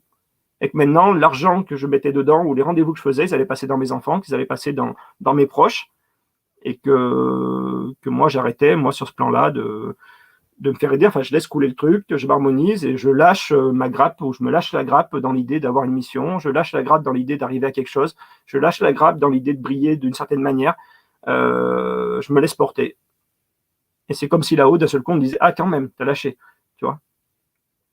J'abandonne, tu vois. C'est ce que disait un petit peu, j'avais fait une conférence avec Lumineuse qui disait ça, elle disait que justement, quand justement tu lâches comme ça, ce lâcher prise total, où quelque part tu te laisses porter par la vie, ou quelque part tes peurs, tu vas aller voir un petit peu ce qui se passe, tu vois ce que je veux dire, mais quand tu lâches les choses, elle disait que la vie te le renvoie, mais te renvoie toujours comme sous forme de cadeau. Elle te disait, la vie te renvoie un truc auquel toi tu t'attendais pas du tout. Voilà, t'as lâché un truc, voilà, parce que ça te gonflait, ça t'appartient pas. Ce que tu expliques ce soir, c'est qu'en fait, tout ce qui vous emmerde, lâchez-le parce que ça ne vous appartient pas. Vous faites véritablement, comme tu l'as dit là à l'instant, des choses qui toi te plaisent, que toi, ce qui te fait vibrer. C'est vrai que le matin, on se lève déjà. Bon, c'est vrai qu'entre les infos, entre Facebook et compagnie, on est pris toute la journée d'informations, voilà, qui nous ramènent dans la dualité, dans la peur, dans le doute. Dans lesquelles on veut exister, hein, tout simplement. Parce que moi, oui, voilà, c'est vrai. Et c'est vrai, je vais te dire pourquoi. Parce que dernièrement, sur tout ce qui était vaccin, c'est vrai que ma mère m'a quand même envoyé pas mal de vidéos pour le vaccin, pour tout ça. Même des gens, j'ai reçu énormément de vidéos, des gens, le vaccin, un truc comme ça. Et à un moment donné, je commençais à regarder. Alors, tu commences à regarder un tel qui vient te dire dans les vaccins, il y a ça, tu commences à un moment donné. Et je me suis retrouvé pendant 3 jours dans une énergie de merde. Pas possible à cause de ça. Et à un moment donné, j'ai dit non, j'ai dit stop. En fait, tu n'as rien demandé consciemment et on t'envoie une peur que tu n'avais pas demandé. Voilà, c'est ça. Et à un moment donné, j'ai dit stop. J'ai dit, je fais pas l'autruche, mais j'ai dit, c'est bon. Stop ces vidéos-là parce que ça me bouffait énergétiquement. C'est pas ce que j'ai envie de vivre. C'est les mêmes personnes qui t'envoient ça, qui sont les mêmes, qui te disent que quelqu'un essaye de les forcer à rentrer dans une réalité ou dans une peur ou dans une forme de manipulation. C'est-à-dire qu'aujourd'hui, quelqu'un te manipule pour te forcer à penser que justement ça peut te tuer. Enfin, c'est le même fonctionnement. Mais j'ai fait pareil l'autre jour avec ma fille. Elle arrive, elle a 14 ans, elle me dit « Bon papa, je vais me faire vacciner parce que j'ai envie de vivre avec mes amis, j'ai envie de… » Et je la sens dans son énergie, elle est mûre, elle n'a pas de dualité, elle est bien avec ça, elle n'a pas de peur, elle est légère. Et sur le coup, je lui dis « Ouais, moi je suis pas trop d'accord, sa maman voulait l'emmener. » Moi je dis « Moi, je ne vous en ai pas parlé, je suis pas tranquille. » Et après, je suis allé m'excuser. Je dis « Mais qu'est-ce que je suis con ?» C'est-à-dire qu'aujourd'hui, moi j'ai une petite peur quand même, parce que j'entends des choses aussi. Je dis pas que je vais pas le faire. Enfin, je dis pas que j'ai pas de peur parce que mon cerveau cogite tout le temps, donc je remets tout en question tout le temps. Donc de toute façon, moi, tu me donneras n'importe quoi, même si c'est Dieu qui me le donne lui-même, je serais quand même sur le point de remettre en question que c'était bien Dieu, tu vois. Donc de toute façon, même si lui descendait, des gens diraient que c'est le diable. Donc ça changera rien. De toute façon, il y aura toujours cette diabolisation. Et je suis allé m'excuser après d'elle. Je lui ai dit, écoute, papa, il a bien senti que ton énergie, elle était ok, t'es bien avec ça. Il n'y a pas de raison que tu sois malade parce que toi, tu vois l'amour dans tout ça et tu vois la vie là-dedans. Et moi, je suis comme un con, je viens t'amener une peur que tu n'avais pas. Et c'est ce qui pourrait te créer quelque chose, justement, c'est que je t'amène une peur. Alors que tu voyais la perfection de la continuité de la vie, tu nourrissais la vie, toi, dans cette idée de vaccin. Alors que moi, je te nourris l'idée que tu pourrais peut-être avoir de la mort. Donc, ok, moi aujourd'hui, je ne sais pas. Et je lui fais faire son expérience. Je n'ai pas le droit de décider pour elle dans son expérience, même si elle a 14 ans. Elle est libre et elle a le droit de jouer à ce qu'elle a envie. Et ce qui est plus dangereux pour moi, c'est de penser que le vaccin tue que d'autres choses. Hein. Que vous pensiez ce que vous voulez, je suis d'accord, mais arrêtez d'encoder les choses. Enfin, l'énergie qu'on met à encoder des choses qui n'ont rien demandé ou qui avaient peut-être demandé. Ouais, tout ça pour avoir une mission de vie, justement, ou se sentir et exister. Ou... Moi, je les vois, les vidéos qui arrivent avec le mec qui est super en colère. T'as envie d'écouter une vidéo d'un mec en colère, toi? Peut-être je suis en colère tout de suite, moi, tu vois, d'ailleurs. Est-ce que vous voulez m'écouter? Je sais pas. C'est ça l'énergie d'amour et d'univers et de légèreté vers laquelle on œuvre. Moi, c'est pas la couleur que j'ai envie de vibrer. Je respecte cette couleur. Et ça peut déranger ou pas. Je veux dire, je vous lis même pas les trucs ce soir, je sais pas. Moi, je voulais expliquer un truc tout simple aujourd'hui. Je pensais pas que ça allait partir dans un truc où tu pourrais te dire que ça allait contredire. Moi, j'ai juste une énergie belle, légère à mes yeux, où je dis qu'est-ce qu'il y a de plus léger et d'harmonieux que de dire qu'on est en train de façonner notre couleur. Tu prends soin de toi, tu reprends ton pouvoir, tu définis ta couleur, tu joues à plein de choses qui te permettent de définir qui tu es. Et le meilleur moyen de définir qui tu es, c'est de ressentir tout ça, de l'observer et de dire ça j'aime pas. Le cadeau de la dualité, le cadeau d'être séparé de la source, le cadeau de ne plus être dans le 1, que le yin et le yang ils deviennent blanc et noir séparés au lieu d'être un seul truc, et le cadeau qu'on a dans cette expérience terrestre, c'est d'avoir séparé les deux. D'avoir séparé l'amour, d'avoir séparé la lumière de l'obscurité, d'avoir divisé les choses, d'avoir créé de la dualité, qui nous permet de peser le pour et le contre. On a cette chance aujourd'hui avec le libre arbitre, avec notre cerveau, avec tout ça, de pouvoir dire je t'aime ou je t'aime pas. Tu me plais ou tu me plais pas. Après, tu n'es pas obligé d'y mettre une énergie méchante dedans. Je peux très bien dire, Anatole, je t'aime et tu me déranges sur des choses. Ça ne veut pas dire que je vais te détester, ça ne veut pas dire que je vais t'humilier, ça ne veut pas dire que je vais te piétiner. Eh bien, Anatole, j'aime toutes les petites flammes bleues que tu as. Ok, par contre, ta flamme verte, je ne suis pas en accord avec ça. Et pourquoi je ne suis pas en accord avec ça? Parce que j'ai une petite flamme verte aussi que je ne veux pas avoir chez moi. Donc aujourd'hui, tout ce que je dérange là-dessus, c'est que je suis en effet miroir sur eux aussi. On le sait. C'est les premiers à l'entendre et à le valider qui vont le mettre sur les réseaux. Et dès que tu leur envoies, eh ben, ils disent ah non, mais non, pas là. Comme tu veux. C'est pas grave. Bah, si aujourd'hui mon discours il dérange quelqu'un, cadeau, merci. Et puis moi, si vous m'avez fait du mal ou si j'ai l'impression que vous m'en avez fait dans votre discours, bah merci. Ça prouve que j'ai encore ça à gérer. Ça coûte quoi de vivre en disant merci? Merci, bah ouais, merci, j'accepte, je transmute. Et cette couleur, elle est différente. Et du coup, bah tiens, on va être potes parce qu'on brille de la même couleur. Tiens, on va être amoureux, on va vivre en couple. C'est ça, une énergie de famille. C'est deux couleurs différentes qui font un couple, qui ont une vision du monde, qui ont une symbolique et qui vont élever un enfant. Et cet enfant va être le mélange de ces deux couleurs-là. Et cet enfant, il va avoir cette couleur qui était le mélange de deux autres couleurs. Et si tout le monde fait ça au bout d'un moment, il va rester cet enfant unique. Tu vois, qui aura cette même teinte. Tu crées une énergie familiale. Une énergie familiale qui est en harmonieuse, c'est quand tu as plusieurs couleurs dans un couple qui vibrent et qu'on accepte de communiquer, de garder des échanges, de rester en harmonie, de ne pas mépriser l'autre ou de le critiquer et d'accepter que lui vient d'apporter une petite couleur de cette teinte-là pour que justement toi tu sois bien parce qu'une partie de toi l'avait demandé inconsciemment et que toi tu lui apportes ça aussi. Et au final, la flamme famille, l'âme famille, justement, va briller d'une couleur. Tu parlais de famille d'âme tout à l'heure. Ben, une famille d'âmes, c'est plusieurs âmes qui avaient la même couleur ou qui vivent de la même couleur, qui font que ça fait une flamme d'une couleur unique quand tous ces gens-là sont réunis. Il y a Mestrelia qui demande comment renoncer à quelque chose que vous ne connaissez pas. Ben justement, c'est ça qui est beau. Parce que justement, si tu renonces pas, c'est que tu veux absolument savoir ce que c'est. Enfin, moi, je le vois comme ça. Cette mission de vie, même si on vous la donnait, vu que vous n'avez aucune idée de ce que c'est, même si on vous la donnait, et là, c'est ce que je suis en train de vous faire, je vous donne une mission de vie qui n'est pas plus simple qu'en fait de ne pas en avoir. Tu vois? Peut-être que tu t'es incarné pour ne pas avoir de mission de vie, justement. Justement, tu te lâches la grappe. Et à ce moment où tu te lâches la grappe, et ben, tu commences à réaliser des choses. Et là, tu trouves un sens à cette mission de vie que tu viens de créer parce que au moment où tu ne cherches plus à en avoir une, tu vis justement. Et vu que tu vis, tu crées quelque chose. Tu crées du mouvement, tu crées du jeu, tu crées de l'animation, tu crées un scénario. Tout ce que veut l'univers, lui, c'est des jeux, c'est des scénarios. C'est que tu leur envoies de l'information. Si tu regardes le film Lucie de Luc Besson, à la fin, on le dit. Tout ce qui compte à la fin, c'est l'information. Mais si tu attends qu'on te donne une information, ça sert à quoi de venir jouer sur Terre? Si tu attends qu'on te donne une règle ou qu'on te donne une trame, que ton âme, elle vienne et qu'elle s'incarne en disant je viens réaliser une expérience. Quand tu arrives, eh ben, ton âme, elle a une flamme globale, et dans cette flamme, eh ben, tu as plein de couleurs différentes, et elle vient expérimenter ça, justement. Elle ne vient pas expérimenter de tuer quelqu'un ou d'être en guerre avec quelqu'un. Elle vient expérimenter la fréquence de la guerre. Elle vient expérimenter la fréquence de l'amour. Elle vient expérimenter des fréquences. Parce que l'âme, elle vit en fréquence. Mais pour matérialiser ces fréquences, elle les fait dans un corps. Elle a besoin d'un scénario, elle a besoin de matière, elle a besoin de support, elle a besoin de texture. Alors elle crée le scénario, elle joue, elle arrive dans un corps, elle arrive dans une famille qui va te permettre de jouer telle ou telle couleur, avec quelqu'un qui va t'aimer ou pas t'aimer, ou qui va te violer ou qui va pas te violer, ou qui va t'agresser ou pas t'agresser, ou qui va t'encenser ou pas t'encenser, ou j'en sais rien. Et quelque part, tu viens jouer tout ça avec tout le monde, parce qu'ils avaient des fréquences de régler ou pas régler eux aussi. Et puis au moment où tu dois faire le retour de ce que tu as joué pour le ramener à l'âme justement et au tout, et ben là on ferme.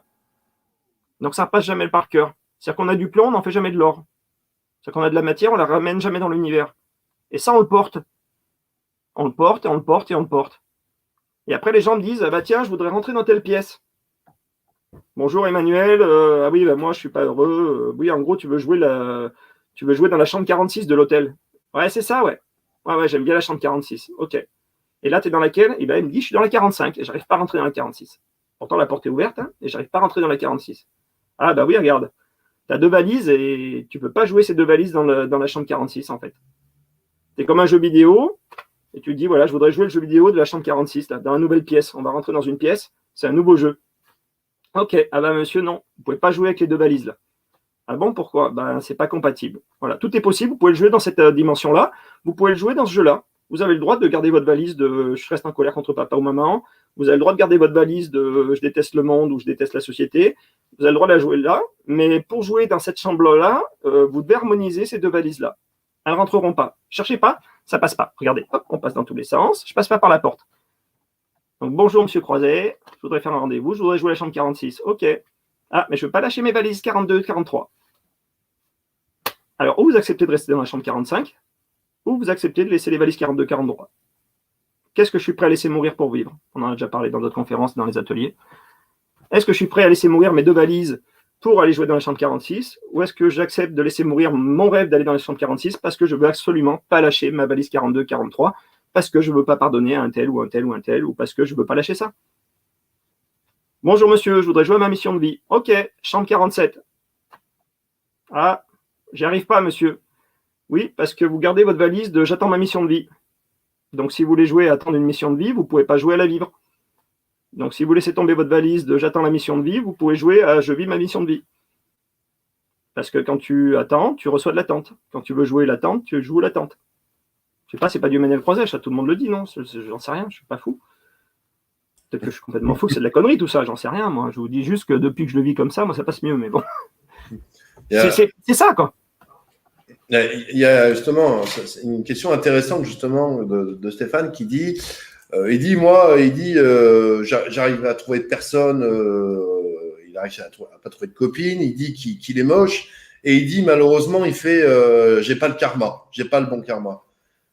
Qu'est-ce que tu réponds à ça par rapport au karma? Est-ce que tu penses que le karma est quelque part, si tu veux, une manière un peu de justifier, si tu veux, le fait que dans la vie on va pas réussir à tel ou tel domaine? Et quelque part, on va justifier ça par le karma pour pas aller véritablement voir. Qu'est-ce qui se passerait si demain tu acceptais que tu es beau et que tu n'as pas de karma? Ou que tu peux plaire à quelqu'un? Bon, ok, tu es moche. Moi, je sais ce que c'est. Hein. T'es moche. Alors, je ne sais pas ce que les gens me trouvent aujourd'hui. Moi, je trouve que je vieillis bien. Voilà, sans prétention. Oui, moi, j'étais un gamin moche. J'étais moche de chez moche. Hein. J'ai dit à plusieurs reprises que tu étais le sosie de celui qui joue dans Iron Man. Ouais, bah, je sais pas où tu as vu ça, mais bon, bref, je le dis à mes filles, elles sont mortes de rire parce qu'elles adorent le personnage et moi, elles me trouvent pas beau.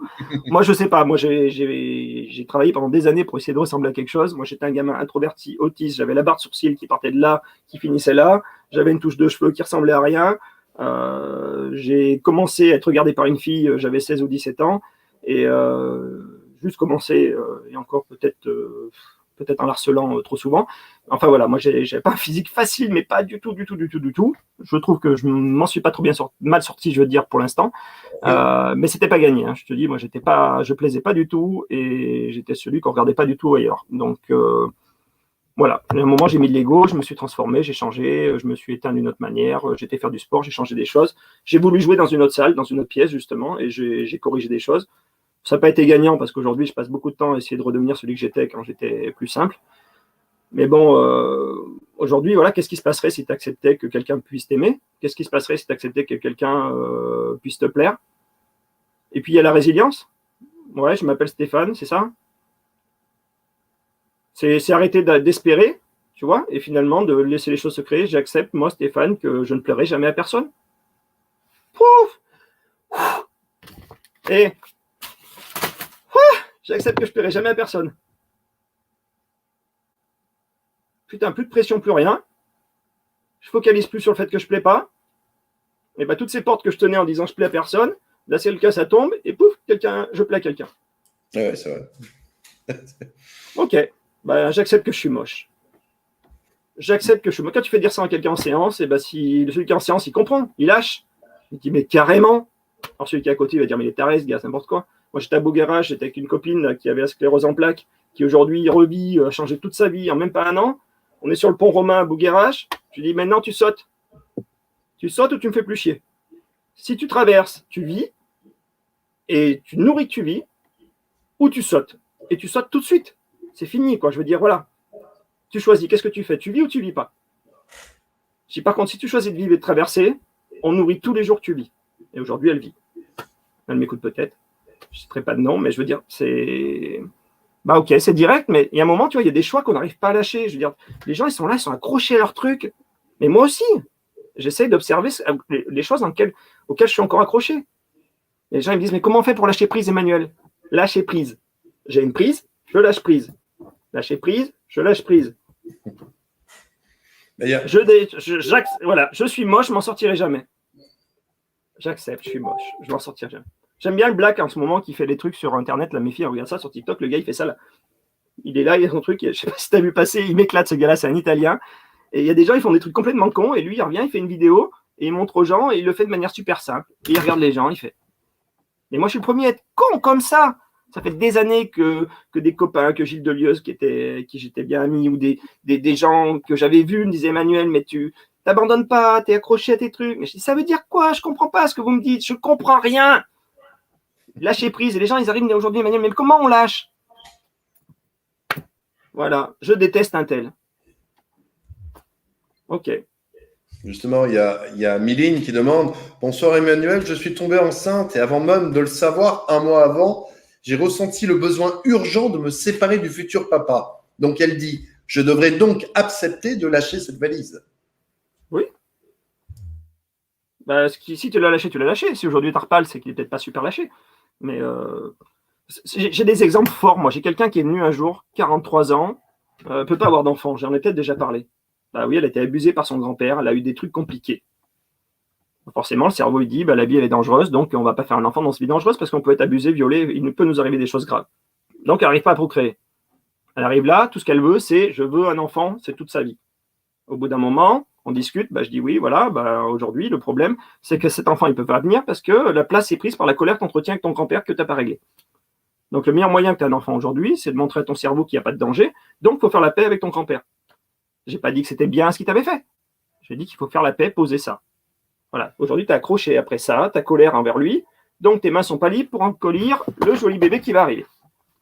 Voilà, je vais faire que l'univers qui me jette un truc. Hop. Mais ça, tu peux pas, parce que vu que toi, tu es accroché à ta colère, l'univers, il jette le truc, et toi, tu es là comme ça. Tu vois? Ben non, je peux pas attraper mon enfant. Ok, tu fais la paix avec ton grand-père? Non. Tu veux un enfant? Oui. Tu préfères avoir un enfant ou garder la colère avec ton grand-père? Je pardonnerai jamais mon grand-père, donc tu n'auras pas d'enfant. J'accepte de rester dans ma porte 42 qui n'aura pas d'enfant, parce que pour passer dans la porte 43 où j'avais un enfant, il fallait que je fasse la paix avec mon grand-père.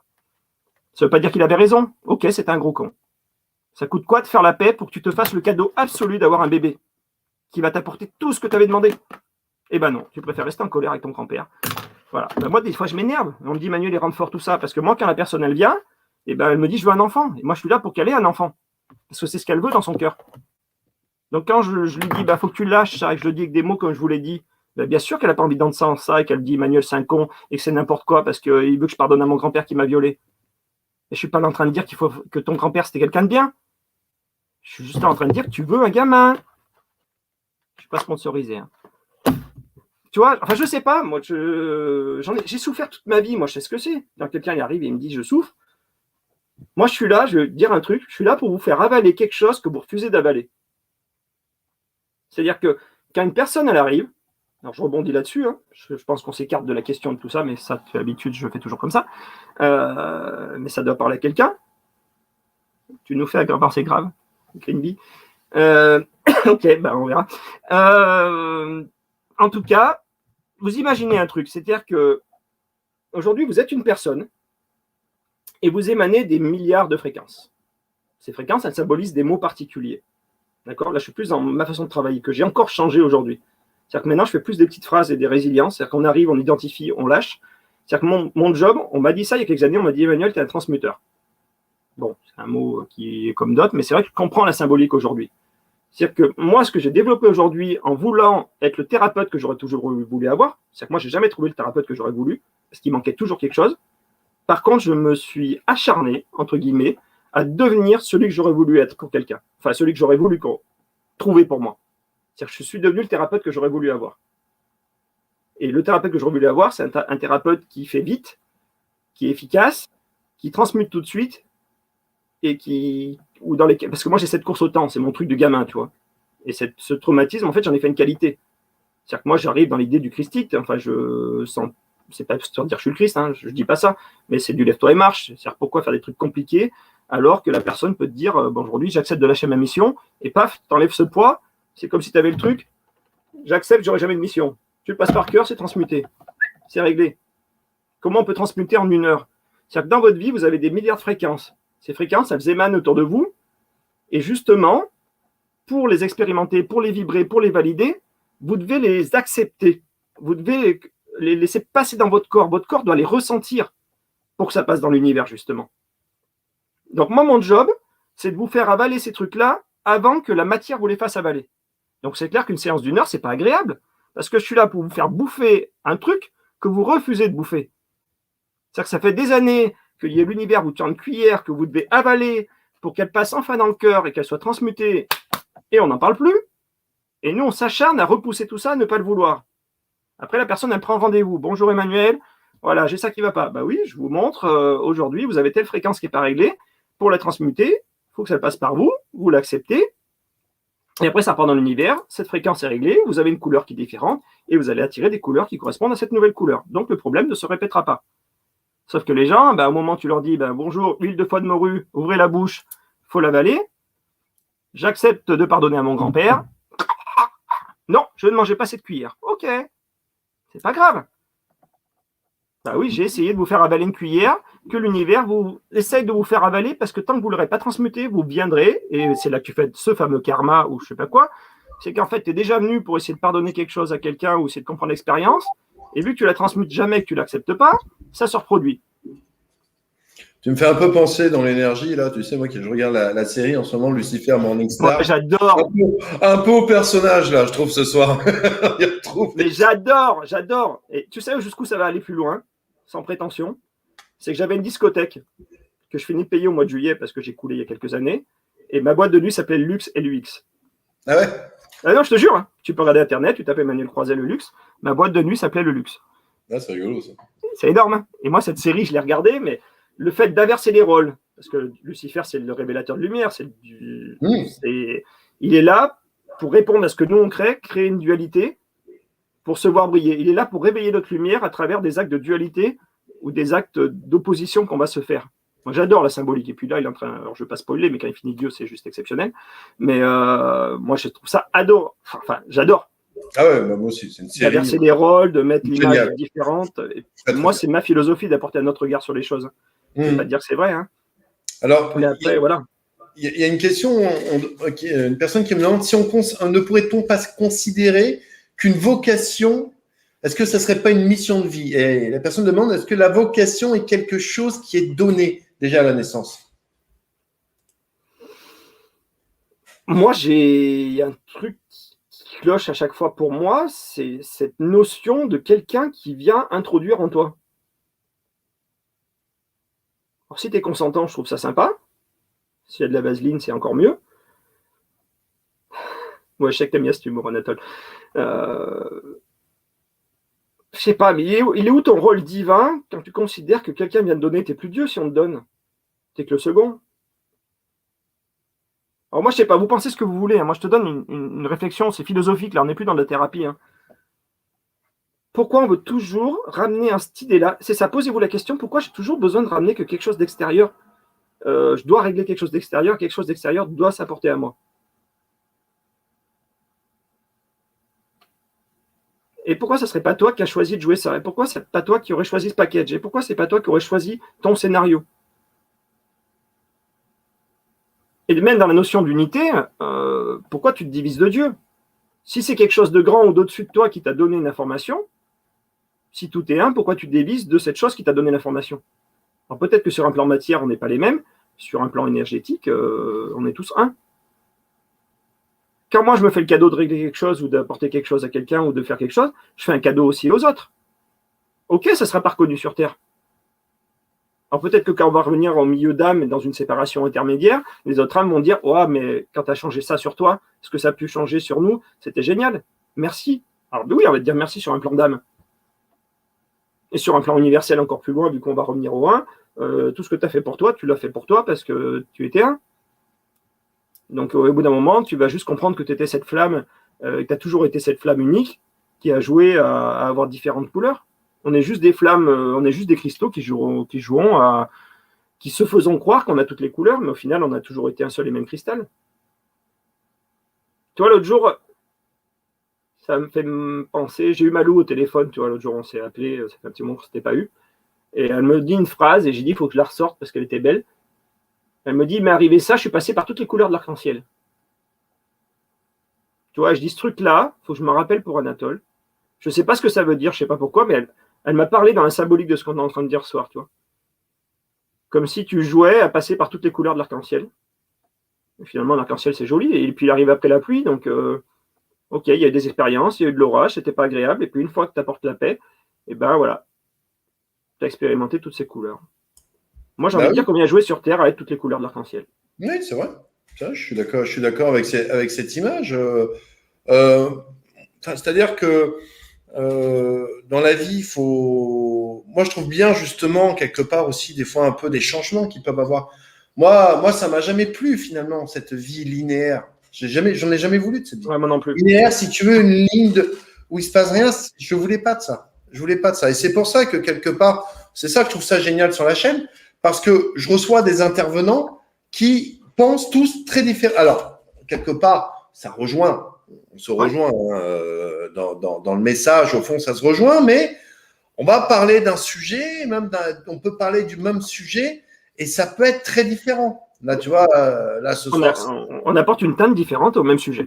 Voilà, c'est ça. Et c'est ça que j'aime bien. C'est d'avoir des visions différentes, parce que justement, vous, ça va vous permettre, en écoutant, de vous dire, ah tiens, là, ce qu'ils disent, mec, voilà, ça me parle, ça percute en moi, voilà. Et puis, comme tu l'as dit, il y a des gens, ils vont t'écouter, Emmanuel, ils vont dire, non, mais alors lui, je comprends rien à ce qu'il raconte, c'est pas du tout. Mais le but, c'est pas de croire en ma couleur, c'est même si dans la teinte que je vibre aujourd'hui, il y a un mini-micron de ma couleur qui vous plaît, que vous êtes harmonisé à ça, que vous avez pioché dedans, c'est mon but. C'est juste d'être là, être et rayonner. On est un phare. Voilà. On est tous des phares, on se pose, on brille, et après, tu as des gens qui sont attirés, qui viennent briller avec toi à un moment, ou qui piochent un morceau de ta couleur, et on repart. Est-ce qu'on est obligé de... Moi, je suis le premier à avoir essayé voulu mettre de l'ego dedans, à vouloir exister dedans, parce que j'avais souffert de ça petit, j'ai besoin d'être reconnu parce que j'avais souffert de ça petit. Bon, j'ai compris au final, maintenant, je suis en train d'accepter que finalement, j'apporterai quelque chose dans ce que je fais, même si c'est qu'à une personne dans l'univers, comme tu dis, tu as des personnes qui sont venues me voir, bah, ça a changé leur vie, ça a changé des choses. C'est pas moi, c'est ce qu'on a dit, c'est ce qu'on a fait. C'est cette énergie qui vibrait aujourd'hui, puis il y en a d'autres, ça va rien faire. T'en as qui se sont braqués, t'en as qui se sont mis en colère, t'en as qui n'ont pas voulu aller au bout. Voilà, moi je reste moi-même et aujourd'hui je suis prêt à accepter que je ne brillerai pour personne, mais que j'arriverai à accepter de reconnaître que je brille pour moi. Et c'est très dur à accepter de. Tu parlais de cette fille-là qui posait cette question. Aujourd'hui, j'aimerais que vous observiez que votre plus grande peur, c'est de ne pas avoir de mission de vie, justement. Parce que vous allez être obligé de faire des choix, vous allez être obligé de remettre en question votre utilité, vous allez être obligé de dire que j'existe pour moi, est-ce que je suis capable d'exister pour moi. C'est ça, observez cette peur dans votre cœur qui vous tiraille, de dire qu'au final, ce qui me fait peur, c'est d'avoir le choix. Tu vois. Et ça, je pense que ça fait encore plus peur. Donc, en fait, on reste dans une attente de mission de vie et la vie, elle défile et un jour, on se réveille et on n'a rien fait. Et moi, le but, c'est pas de dire les gens, ils arrivent, qu'est-ce que je vais faire, tout ça. Non. Par contre, ce que je peux t'aider à faire, c'est te montrer les teintes aujourd'hui qui t'empêchent de passer dans la pièce suivante et t'aider à les harmoniser à l'instant. Aujourd'hui, voilà, tu émanes ces fréquences-là et ces fréquences-là, crée des choses par loi d'attraction dans l'univers que tu reçois qui te gênent beaucoup et qui se répètent. Moi, ce que je fais, je vais prendre ces couleurs-là, on va prendre toutes ces petites flammes, on va les stocker dans une lanterne. Alors, je te donne l'image comme elle est, parce que d'habitude, j'avais l'image de la cocotte minute. Donc, la personne, elle arrive, c'est une flamme. Cette flamme, elle est composée de plein de petites flammes à l'intérieur de couleurs différentes. Et aujourd'hui, elle n'est pas bien. Aux yeux de l'univers, elle est parfaite, elle est bien. Aux yeux de son âme, elle est bien. Par contre, elle, dans son interaction, elle n'est pas bien avec le jugement qu'elle porte de sa vie. Ok, On va prendre les fréquences, on va prendre ces petites flammes, on va les poser dans une lanterne intermédiaire. Donc moi, je prends ma lanterne, on les pose dedans. Donc elles ne sont plus en train de réagir avec l'univers. Pour l'instant, il y a un stand-by. C'est comme si on passait un contrat avec l'univers et qu'on dit aujourd'hui, pause, on respire. Voilà, Anatole, il a choisi de régler des choses. Il est là. L'univers a choisi que c'était moi pour régler ces trucs-là. Voilà, parce que j'étais le meilleur pour ce truc-là. Ça ne veut pas dire que je suis le meilleur pour tout le monde, mais j'étais le meilleur pour ça parce que je sais voir ça. Je ne serais peut-être pas bon pour autre chose. Donc, je prends ces flammes, je les mets dans cette lanterne. Et là, aujourd'hui, ces flammes, il va falloir que tu les repasses par là, que tu les transmutes. Et en gros, qu'elles vont passer par le cœur, par ce feu divin, elles vont être harmonisées dans leur couleur et elles vont prendre leur place dans quelque chose de plus uni. La transmutation. Okay, donc, tu as une couleur qui vibre pas belle, à tes yeux. On va la transmuter. Donc là, aujourd'hui, je les stocke. Et maintenant, comme je te dis, le but, c'est de te faire ravaler tout ça plutôt que tu le recrées dans la matière. Donc, c'est comment on va opérer pour que tu ressentes la sensation de cette expérience sans la vivre. C'est-à-dire que moi, ce que j'offre aux gens aujourd'hui dans ma thérapie, c'est de ressentir la complexité ou toute l'expérience qu'ils devaient vivre dans 1 heure, plutôt que le faire dans 10 ans ou avec quelqu'un qui vient me mettre une gifle. Je vais faire ressentir la sensation de la gifle et le traumatisme de la gifle pour que tu l'aies expérimenté, que tu le renvoies à ton âme et que ça soit fait, sans que quelqu'un soit obligé de te mettre la gifle. Tu viens expérimenter des choses sur Terre. Des fois, c'est pas agréable, ou tu as traîné, ou tu aurais dû le comprendre avant, mais on n'était pas éduqué, ou on n'a pas été inspiré pour ça. Donc, moi, je viens de te faire réavaler ce truc-là, mais toi, il faut que tu acceptes de le laisser vibrer. Voilà, je te donne des petites boules d'explosifs, tu vas la manger, c'est comme les petits bonbons, là, ça va pétiller, ça va piquer, ça va faire des trucs, et au bout d'un moment, ça va finir de passer. Et là, quand ça sera passé, ça sera harmonisé. Donc, bien sûr qu'aux yeux de ton mental, je suis quelqu'un qui donne à manger quelque chose de pas cool et que je ne suis pas sympa. Parce qu'aujourd'hui, je viens te faire manger quelque chose, mais que tu refuses de manger. Mais ton inconscient sait qu'il doit manger ça pour transmuter. Donc voilà, je stocke les petits trucs. Et puis ces lanternes, au fur et à mesure de la séance, on va essayer de les faire transmuter. Comme on a fait tout à l'heure. J'accepte que ma mission de vie, j'en aurai pas. Voilà. Parce que je m'acharnais à en vouloir une. Je m'acharnais à ce qu'on m'en donne une. J'en voulais au monde entier parce que j'en avais pas. Je nourrissais dans de la dualité. Et au final, pendant ce temps, j'étais pas en harmonie. Bon, moi, c'est ma symbolique, c'est revenir vers une couleur unique. En tous les cas, je trouve que le tableau qui est derrière toi représente très bien ce que tu décris. Sûrement. Alors ça, c'est cool. C'est des couleurs avec un espèce de canal, en fait, un peu. C'est, tu vois, espèce de tuyau, en fait, où les choses passent, finalement. Moi, ce tableau-là, j'avais... Celui-là, parce que c'est à l'envers. J'avais demandé... Alors, j'ai une cliente qui était venue une année, mais il y a très très longtemps, c'était à mes tout débuts, et elle faisait que des trucs hyper classiques, bien dessinés, carrés, tout ça. Et j'ai dit, on va faire une thérapie, tu vas me faire un truc complètement à l'arrache. Et elle avait fait ça, et je l'ai gardé, tu vois, je l'ai mis là, parce que c'est coloré. J'ai jamais trouvé la symbolique, mais il y a un trou, il y a machin, c'est quelqu'un qui a fait ça, j'en ai d'autres. Des fois en thérapie, je demande aux gens de faire quelque chose qu'ils n'auraient jamais fait. Après ça, c'est ma chérie et moi qui l'avons fait, c'est colure, mais un peu en penché. Mais bon. Voilà. Mais après, je sais pas, je pense avoir tout dit. Je vois bien que je me suis un peu emballé dans l'expression du truc, mais je sais pas ce que les gens en disent. Mais qu'est-ce qui se passerait si ça pourrait être simple? Comment ça pourrait être mieux si c'était plus simple? Et si finalement il n'y avait pas de mission et que ma mission c'était déjà de me façonner justement, de façonner ma couleur. Alors c'est vrai qu'à l'échelle humaine, elle n'apportera rien, mais à l'échelle universelle, elle est juste énorme. Chaque fois que vous changez votre fréquence, de toute façon, ça change la fréquence de ce qu'il y a autour de vous. Mais vous n'en avez pas la reconnaissance. J'accepte, moi, aujourd'hui, que je ne serai jamais reconnu pour tout ce que j'apporte à l'univers. Vous voulez qu'on fasse la phrase? On l'a fait. On se pose, on respire. Ceux qui veulent vraiment passer à autre chose et se lâcher la grappe, on peut faire ça. On prend 2 secondes. Ceux qui ne sont pas OK, on se pose. Respirez un grand coup. Posez-vous tranquillement. Moi, Emmanuel Croiset, ici et maintenant, à mon âme et conscience, en accord avec tout mon être physique et multidimensionnel, j'accepte au plus profond de mon cœur, j'accepte définitivement, je me résilie totalement, j'accepte au plus profond que je ne serai jamais reconnu pour tout ce que je rayonne sur cette terre. Je ne serai jamais reconnu pour tout ce que j'apporte sur cette terre. Et je n'existerai jamais aux yeux de qui que ce soit pour tout ce que j'apporte sur cette terre. car je choisis de faire ça par don, par compassion, par choix du jeu, et que toutes mes décisions soient prises pour mon jeu à moi. Et je ne peux me permettre de juger le jeu des autres. J'accepte de nourrir et de créer ma propre réalité. Ça fait un peu beaucoup de choses à dire, mais c'est ce qui est venu. J'accepte de jouer, et de simplement jouer. Et j'accepte de briller, ce qui me semble plus juste pour moi, en fonction de ce que j'ai vécu et de la réalité que je veux créer pour moi. Merci, c'est fait. Ça peut être aussi simple que ça. Est-ce qu'aujourd'hui, vous pouvez jouer à quelque chose et créer quelque chose dans cette vie sans que personne ne reconnaisse votre travail? Est-ce que vous pouvez créer votre propre mission de vie sans qu'on vous l'ait jamais donnée? Est-ce que vous voulez reprendre votre propre pouvoir, votre propre vie? Je sais pas, moi je trouve que c'est plus sympa de dire que je suis venu jouer et que même si une partie de moi jouait un rôle ou voulait jouer à quelque chose, qu'aujourd'hui, avec cette partie qui me compose mon je suis, mon mental, je peux tout changer à tout moment. Et ok, ça peut être pire, mais ok, ça peut apporter une ouverture que même mon plan intérieur n'aurait pas vu. Parce que s'il y a vraiment une mission de vie ou quelque chose, une mission de vie qui doit se passer dans un sens, ça inclut que tous les autres doivent toujours la jouer aussi. Alors il y a un moment, je me dis, c'est pas possible parce qu'on change tout le temps. Nos décisions, elles changent tout le temps. Moi, je peux prendre une décision qui va changer autre chose. Enfin, voilà, tu as peut-être quelqu'un qui voulait écouter ça. Il a eu l'idée et il a appelé ou pas appelé, ou il a regardé ou pas regardé. Moi, j'ai des gens aujourd'hui qui m'appellent, qui ont vu une vidéo de moi il y a 5-6 ans, c'est pas 10 ans, 5-6 ans, et qui me disent, j'avais eu l'idée de t'appeler, et en fait, j'appelle qu'aujourd'hui.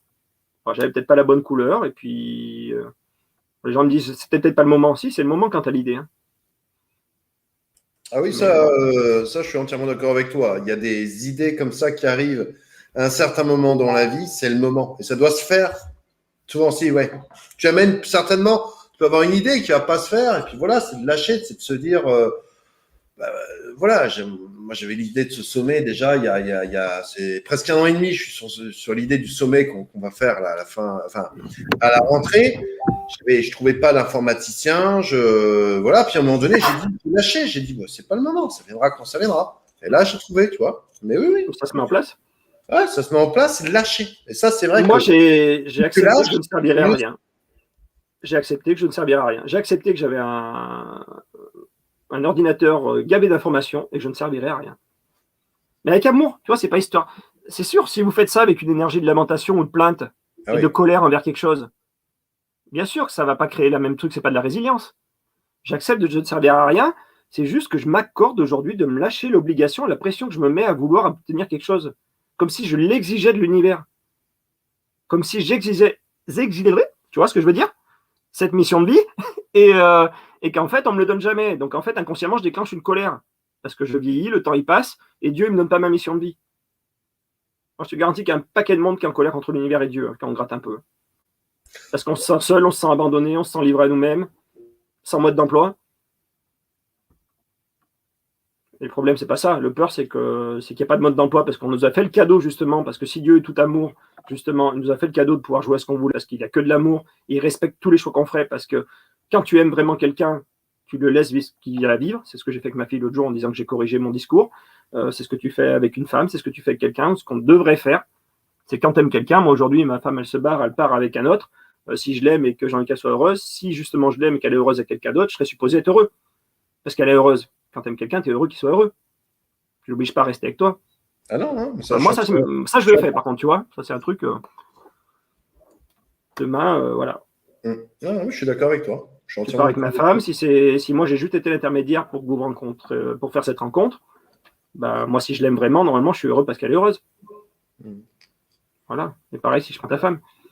Après, en tous les cas, ce que je trouve bien, en tous les cas, dans cette conférence que tu as fait ce soir, c'est bon déjà de tout se lâcher prise, tu l'as super bien expliqué, mais au-delà de ça, quelque part aussi, tu déculpabilises. Parce que là, c'est vraiment de se dire, comme tu dis, ah putain, parce que je pense que des gens qui vont l'écouter, cette conférence en replay haute, vont se dire, il y en a un dans le lot qui va se dire, putain, mais il a raison ce mec, putain, mais je me fais chier avec...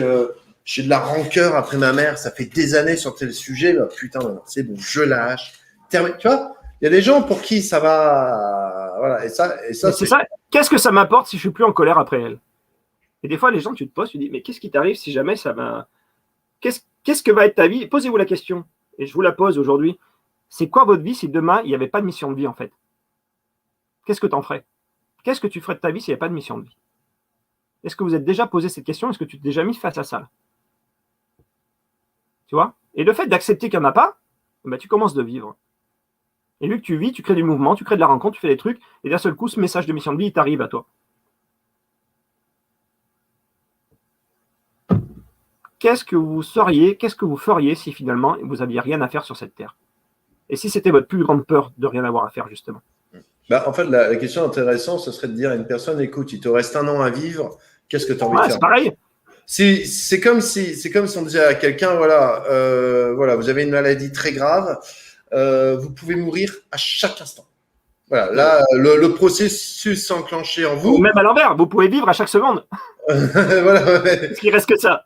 Ouais, voilà, c'est ça, vivre. Et quelque part, mais c'est notre cas à tous, parce qu'on n'est pas à l'abri tous de se faire un AVC. Moi, je peux me faire une crise cardiaque en plein milieu. Il peut y avoir un tremblement de terre, l'immeuble s'effondre. Enfin, tu vois ce que je veux dire? Je veux dire, et c'est comme ça qu'on devrait vivre. Tout peut arriver et tout peut arriver. C'est ça. Dans les deux sens du terme. Tout peut arriver, tout est possible. Voilà, on va dire ça comme ça. Voilà. En tous les cas, un grand merci, Emmanuel. Merci à vous tous. Pour ta conférence. Ouais. Grand merci. Je mettrai tes coordonnées, bien entendu, sous la vidéo si vous désirez contacter Emmanuel. Okay. Vous pourrez me retrouver demain soir en compagnie de Jessie Bira pour une conférence « Comment se libérer des blessures d'âme, de trahison, d'humiliation et d'injustice ».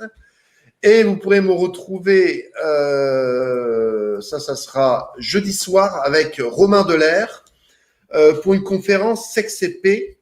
Alors d'ailleurs, Romain. Sexe et Paix, c'est quoi ça? Sexe et Paix avec Romain Delair.